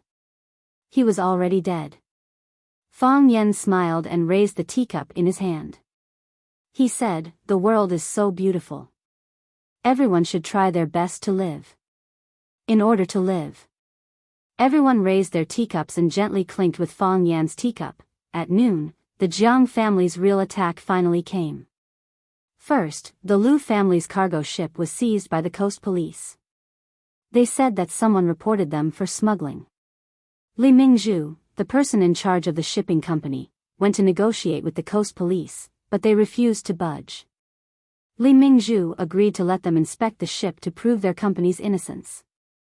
However, the coast police said that there were too many ships in front of them. They might not be able to inspect them in a short time. One had to know that there was a delivery date for cargo ships. If they could not deliver the goods within the specified time, they would have to pay a large sum of compensation. They seized more than 100 cargo ships and more than 10,000 containers of the Liu family. They almost seized the entire shipping company that the Liu family controlled. Not to mention the large sum of compensation that the Liu family had to pay to their customers if they could not deliver the goods within the specified time. Just the daily losses of the shipping company was already an astronomical figure. The Liu family started off by shipping and shipping. They started from this link and caused the collapse of the entire industry chain. As long as they did not let go, the Liu family would not be able to deliver the goods. If they did not deliver the goods, they would have to pay double the compensation. More importantly, all the customers would understand that there was no guarantee of safety when working with the Liu family. In the future, which company would be willing to work with the Liu family and ask them to transport goods? This would be a fatal blow to the Liu family. Lan Shanggu did not have a good time either. After he left the Lan family, he established a trading company. In the past few years, he helped Chao Yan to sell the Rubik's Cube products. The company expanded rapidly and was now starting to take shape. However, today, the trading company was suddenly seized. It was said that they were involved in tax evasion. Fang Yan was not sure if Lan Shanggu had evaded taxes. However, to be honest, how many companies in Huaxia did not evade taxes? Even the staff of the government department were trying to find invoices so that they could be reimbursed. The reason why Lan Shanggu was targeted was because someone wanted to touch them. The sales company was investigated and the sales channel was broken. This naturally affected the delivery and sales of the Rubik's Cube. It affected the purchase of consumers and the demand of the market. Lan Shanggu was not the only one in trouble. Even the Lan family was hit by them. Two of the listed companies controlled by the Lan family were exposed to scandals. The moment the market opened, their prices fell. Based on the current trend, it would be difficult for them to recover in a short period of time. When that happened, the stocks of the Lan family would be no different from waste paper. What made Fang Yan the most furious was that Jiang Shangxin met with a car accident when she went to Longtu Group to control the overall situation.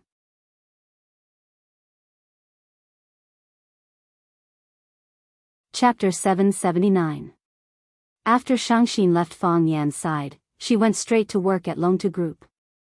The more chaotic the situation was, the more they needed to be in charge of the headquarters. Since the Jiang family had failed to acquire the shares of Longtu Group from Shangxin, they naturally wouldn't show any mercy to this company. The Lan family and the Liu family were facing a huge crisis, and it was still unknown how they were going to deal with Longtu Group. However, the more unknown it was, the more worried and uneasy it was. When Jiang Shangxin's car turned left on Donghu Road, a truck full of furniture ran the red light and crashed into the side of the Mercedes-Benz that Jiang Shangxin was in. Luckily, Shangxin discovered it in time and hurriedly instructed the driver to crash into the green belt in the middle of the road. The front of the truck broke the railing in the middle of the green belt, then it turned around and fled in the opposite direction. The truck couldn't stop in time and crashed into the green belt. The body of the truck tilted, and the entire car overturned in the middle of the road. The large furniture on the car was scattered all over the ground, and the traffic on the entire road was blocked. Jiang Shangxin's bodyguards rushed over and wanted to control the truck driver. However, by the time they arrived, the truck driver had already disappeared. It was as if he had vanished into thin air. When Jiang Shangxin called Fang Yan to talk about this, Fang Yan told her not to go to the office and to find a safe place to stay. Jiang Shangxin insisted on going and said that if she was scared off today, she would fall into the trap of the people behind the scenes. Jiang Shangxin gritted her teeth when she talked about those people. It seemed that this assassination incident had made her hate her family to the core. Fang Yan had no choice but to send a group of elites from Green Wolf to Longtu Group to be in charge of Jiang Shangxin's safety. Green Wolf agreed to Fang Yan's words and immediately sent a group of people to Longtu Group to carry out the mission. Fortunately, Green Wolf had a strong foundation. Otherwise, under the situation where they needed manpower in all aspects, their small business wouldn't be able to hold on. Compared to the huge crisis encountered by the Lan and Lu families, Chaoyan Technology was calm. Nothing unusual had happened. It was as if the Jiang family had deliberately forgotten about it, or they simply did not know the relationship between Fang Yan and Chaoyan Technology. However, in the eyes of Fang Yan and Lu Chaoga, this was not a lucky thing. Everyone knew that Chaoyan Technology belonged to Fang Yan and Lu Chaoga, as well as the Qin family. If the Jiang family made a move against Chaoyan Technology, they would naturally anger the Qin family and force the Qin family to retaliate. This was clearly unwise. The Jiang family didn't touch Chaoyan Technology because they didn't want to anger the Qin family. However, another possibility could not be ruled out. The Jiang family and the Qin family had reached a consensus, sacrificing Fang Yan and Lu Chaoga in exchange for control of the entire Chaoyan Technology. Chaoyan Technology had the Rubik's Cube, which was coveted by the energy industry all over the world. The Rubik's Cube was a hen that could continuously lay golden eggs. Even a family like the Qin family could not resist the strong temptation it emitted. If the Qin family had really reached a secret agreement with the Jiang family, it would be a disaster for Fang Yan. Don't think too badly of the outcome. Looking at Fang Yan frowning in front of the map of Huaqing, Lu Chaoga's heart ached. She tried to persuade him. Maybe they are just afraid of angering the Qin family. With Chaoyan Technology's current important position in the Qin family's entire industry layout, attacking Chaoyan is equivalent to attacking the Qin family. The Qin family will definitely not tolerate it. They are very cautious. Lu Chaoga did not go to Chaoyan Technology to oversee things. After Jiang Shangxin got into a car accident on her way to work, Fang Yan stopped Lu Chaoga from going to work. He didn't want Lu Chaoga to encounter the same thing again. He didn't dare to take the risk. He could lose, but he would never gamble with the lives of Lu Chaoga and the people close to him. Moreover, even if Lu Chaoga didn't go, Chaoyan Technology could still hold on. The people from the Qin family were all at their posts. Even if the Jiang family attacked Chaoyan, the wealthy families would have a common language. I need to make a trip to the Yan capital. Fang Yan said in a low voice, I need to go to the Qin family. I want to talk to them. Lu Chaoga nodded and said, okay, you are going to talk to them. It was pitch black and gloomy.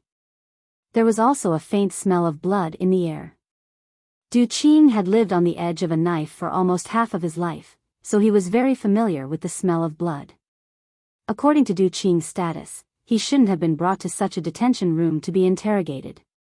He should have had better conditions.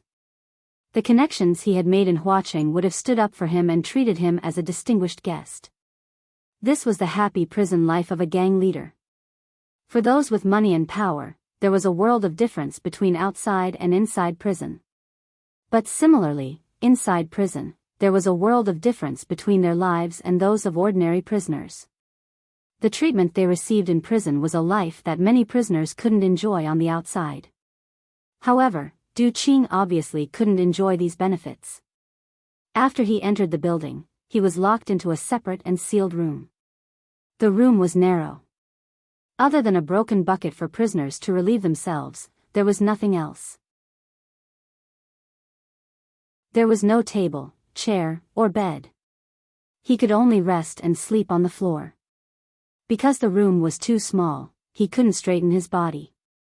He had to bend his waist when he slept. Du Qing didn't have any objections. He found a clean place and sat down. Then, he closed his eyes and began to rest. The night was silent. No one came to disturb him. After dawn, he was brought to this slightly larger interrogation room. Du Qing knew that the show had begun. When he was still a lackey, he would occasionally be arrested and locked up for a few days. Now that he thought about it, how many years had it been since he came to this kind of place? 10 years? Or 20 years? What a distant memory. Clang! The iron door of the interrogation room was pushed open.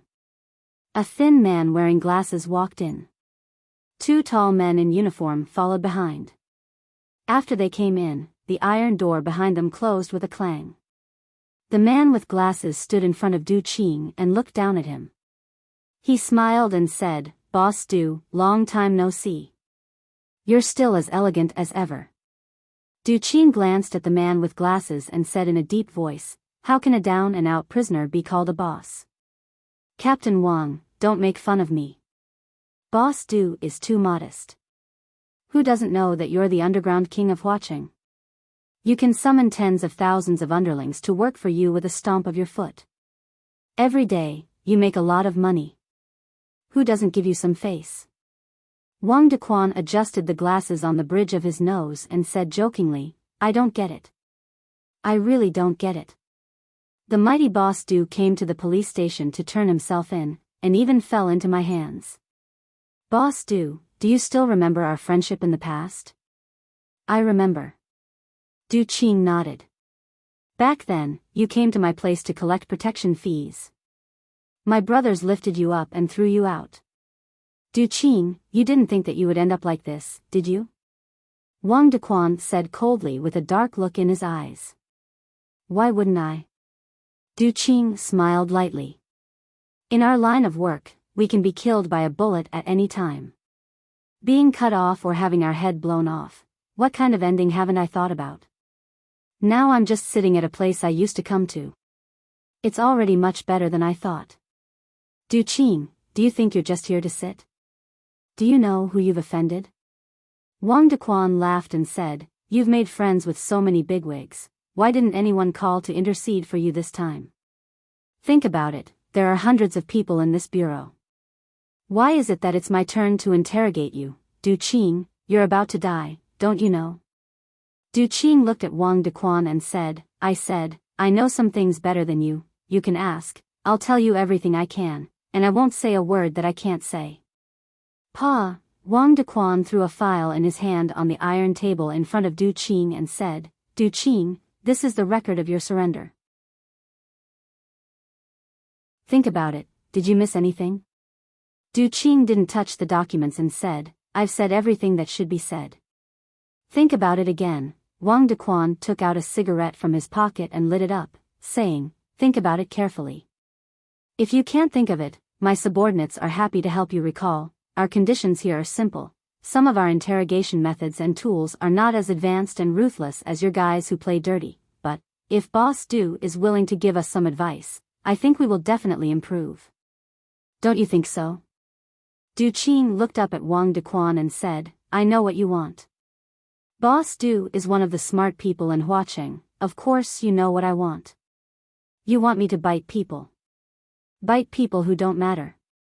How can you say people who don't matter? He's a big shot in watching, even Boss Du has to follow his lead. I can't afford to offend this kind of person. However, since he has a close relationship with Boss Du, how could he not have a part in the things you've done? Don't you think so?" "I did it." Du Qing's fingers lightly tapped on the table and said, "It has nothing to do with him." "You see, you're really not smart to say that." Wang Dequan shook his head and sighed. He gave a look, and immediately a tall man pressed a stack of newspapers on Du Qing's back. Another policeman held a metal rod and smashed it on the newspapers. Bang! The newspapers made a dull sound, and Du Qing's body suddenly fell forward. Du Qing's chest bumped against the metal table, but he quickly straightened his back and straightened his spine. He wiped the blood from the corner of his mouth, looked at Wang Dequan and said, "You don't care. You're tuning into the Dreamy Chapters YouTube channel. We're so grateful for your support, and don't forget to subscribe to join us on this incredible journey through captivating stories. Your generosity through donations truly makes a world of difference, as it's the primary source of revenue that allows me to expand and enhance this channel for you. Thank you from the bottom of my heart for being a part of this adventure.